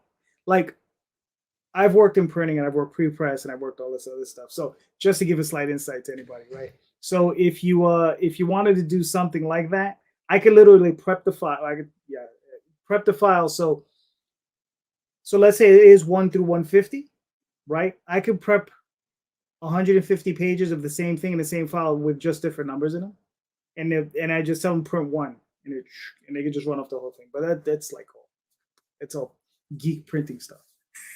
yeah, no, I'm not doing anything like that yet. I'm at least a year out from publishing anything, at least. Gotcha. My next stage would be potentially picking up a variant from somebody. Mhm. But again, that is also middle 2024, because I'm conquering wholesale in October and in the next 4 months. Gotcha. And retail packaging, which is the next stage for me anyway. So I'm taking it nice and slow. And also, if something is working and I'm making bank and I don't need to do a variant, why would I do Mhm. it? Right. Right. So, but anyway, that enough about me. I know you have a lot of that. So all of them are going to be hand numbered. Probably yes. It's Yeah. crazy. So But now that you mention it, I might be able to do that because I never thought about it. And I'm like, now that you mention it, I'm like, I could prep the file like that because there are ways to do it in Adobe Acrobat where it'll change the number, that's cool. and I can export out a PDF file with what I need, and then I could just tell my printer, I said, listen, just print one of this file, and it'll have let's say 150 of the thing. Like I said, it's geek prep stuff. So I don't know. It's unless you don't pre-press, you're not gonna really go that interested. Oh man, I'm gonna have Not now. I'm gonna discuss this with my wife, and she's gonna punch me in the mouth because she's gonna she's like, and then she's gonna figure it out. Oh, it took me like 5 minutes. Okay, see. That's fascinating. So there's that, and then everybody can pick up every cover. You can print pretty much everything else. I think you have the 150 comes with the 250, if I'm not mistaken. So it is $50, but it's not $50 that for one cover, right? Believe so, yeah. And then I think the foil is $80, and I think it comes with the set. I think. Right. It's all three. And the reason why I bring that up, the reason why I bring up all this is because somebody looks at the price point and they're like $80 for a cover, but it's not $80. It's $80 for 3 books, which averages out to be about little over 25 a book. Right. So it's not terrible is the point. So anyway, I don't want to, and then I don't think you have anything else major on this. I don't think you have anything else major on your reward side. No, I mean, I have the one level where you can buy all the covers. Just everything. Why not? You can just get everything. Should just do it. Everybody should just go do it right now. Yeah, just knock it out. I have one person back. It was great. But listen, I mean, the thing is, if you just want to try it out, there's a $5 PDF. There's I have different levels of the PDF where you can get all of the alternative covers, where that's just the all of the safe for work covers. So that's a $20 PDF. And then if you want all of the covers, including the not safe for work covers, it's a PDF as well. You can get that for $30. And then you can get, various levels of the books. So whatever you like, it's all there for you. So yeah, and then obviously, I mean, I do want to give you a chance where you can self-promote. So where can people bother you, find you, hit you up? So we had an immense conversation. Yes. So listen, Facebook main home, that's where I'm always at, but I'm on the Twitter X thing, whatever that thing is called, Instagram, DeviantArt, all those places under JD Calderon. You can find me Sunday nights on YouTube with with most weekends with JD Rosario, where we do Indie Comics Explain, where we do a panel with a bunch of crazy indie creators, and we just talk indie comics. Yeah. So that's where I'm at. And also there's theoswaldchronicles.com, talltalesonline.com, and Kickstarter. where you can find Magi's Grace currently winning. Yeah, and then I'm just gonna keep on saying it. You got to support indie. What that means is you got to back people's Kickstarters. You gotta follow their projects. You gotta follow them on social media. You gotta share it out. All that stuff matters. You gotta buy from them at cons if you don't already have it. And if you do have it, you should buy another copy because it's helpful. Yes. Goes a long way. And then as far as I'm concerned with everything that I'm doing, I got a lot of stuff going on. So obviously you can follow me on Twitter/X at Pop Anime Comics. Obviously I'm on Instagram at Pop Anime Comics. I'm on Facebook at Pop Anime Comics. I am on TikTok, Pop Anime Comics. I am on YouTube, Pop Anime Comics. So I have almost 1,200 videos, and every week, give or take, I'm producing anywhere from 20 to 30 videos go live on YouTube. So there's something for you. There's something for you. Old interviews, new interviews, stuff from some other things that I've done, and I've interviewed every single sector. So you never know who's coming on my show, whether it's a comic person, cosplayer, voice actor, professional wrestler, writer, author, bodybuilder, porn star, crypto expert, and potentially, who knows, maybe a president of this country or a former country or another country. You never know. So be amazed, guys, is all I'm going to say. I also have Buy Me a Coffee. So if you want to support this show, I am independent media that's out there, as well as you can check out what I do on eBay at Pop Anime Comics Collectibles. I have some sick cards up there right now and some cool stuff. I have a Coach Prime Deion Sanders card up there. So if you're following Colorado, they're going all the way. They're going all the way, and it's an expensive card. It's a $350 card in my eBay store. But if somebody sees this video and wants to buy it, I will accept $275 right now for the next probably 4 months. So no rush. But make sure that if you're gonna stop rushing, you have a good left tackle. Anyway, not the point. But I do want to give you the final word because that's everything I have to promote. All right, listen, like I said, Magi's Grace currently on Kickstarter. Go check it out today. That's all I have to say. Thank you so much. And I couldn't have said that any better myself, everybody, and that is a wrap.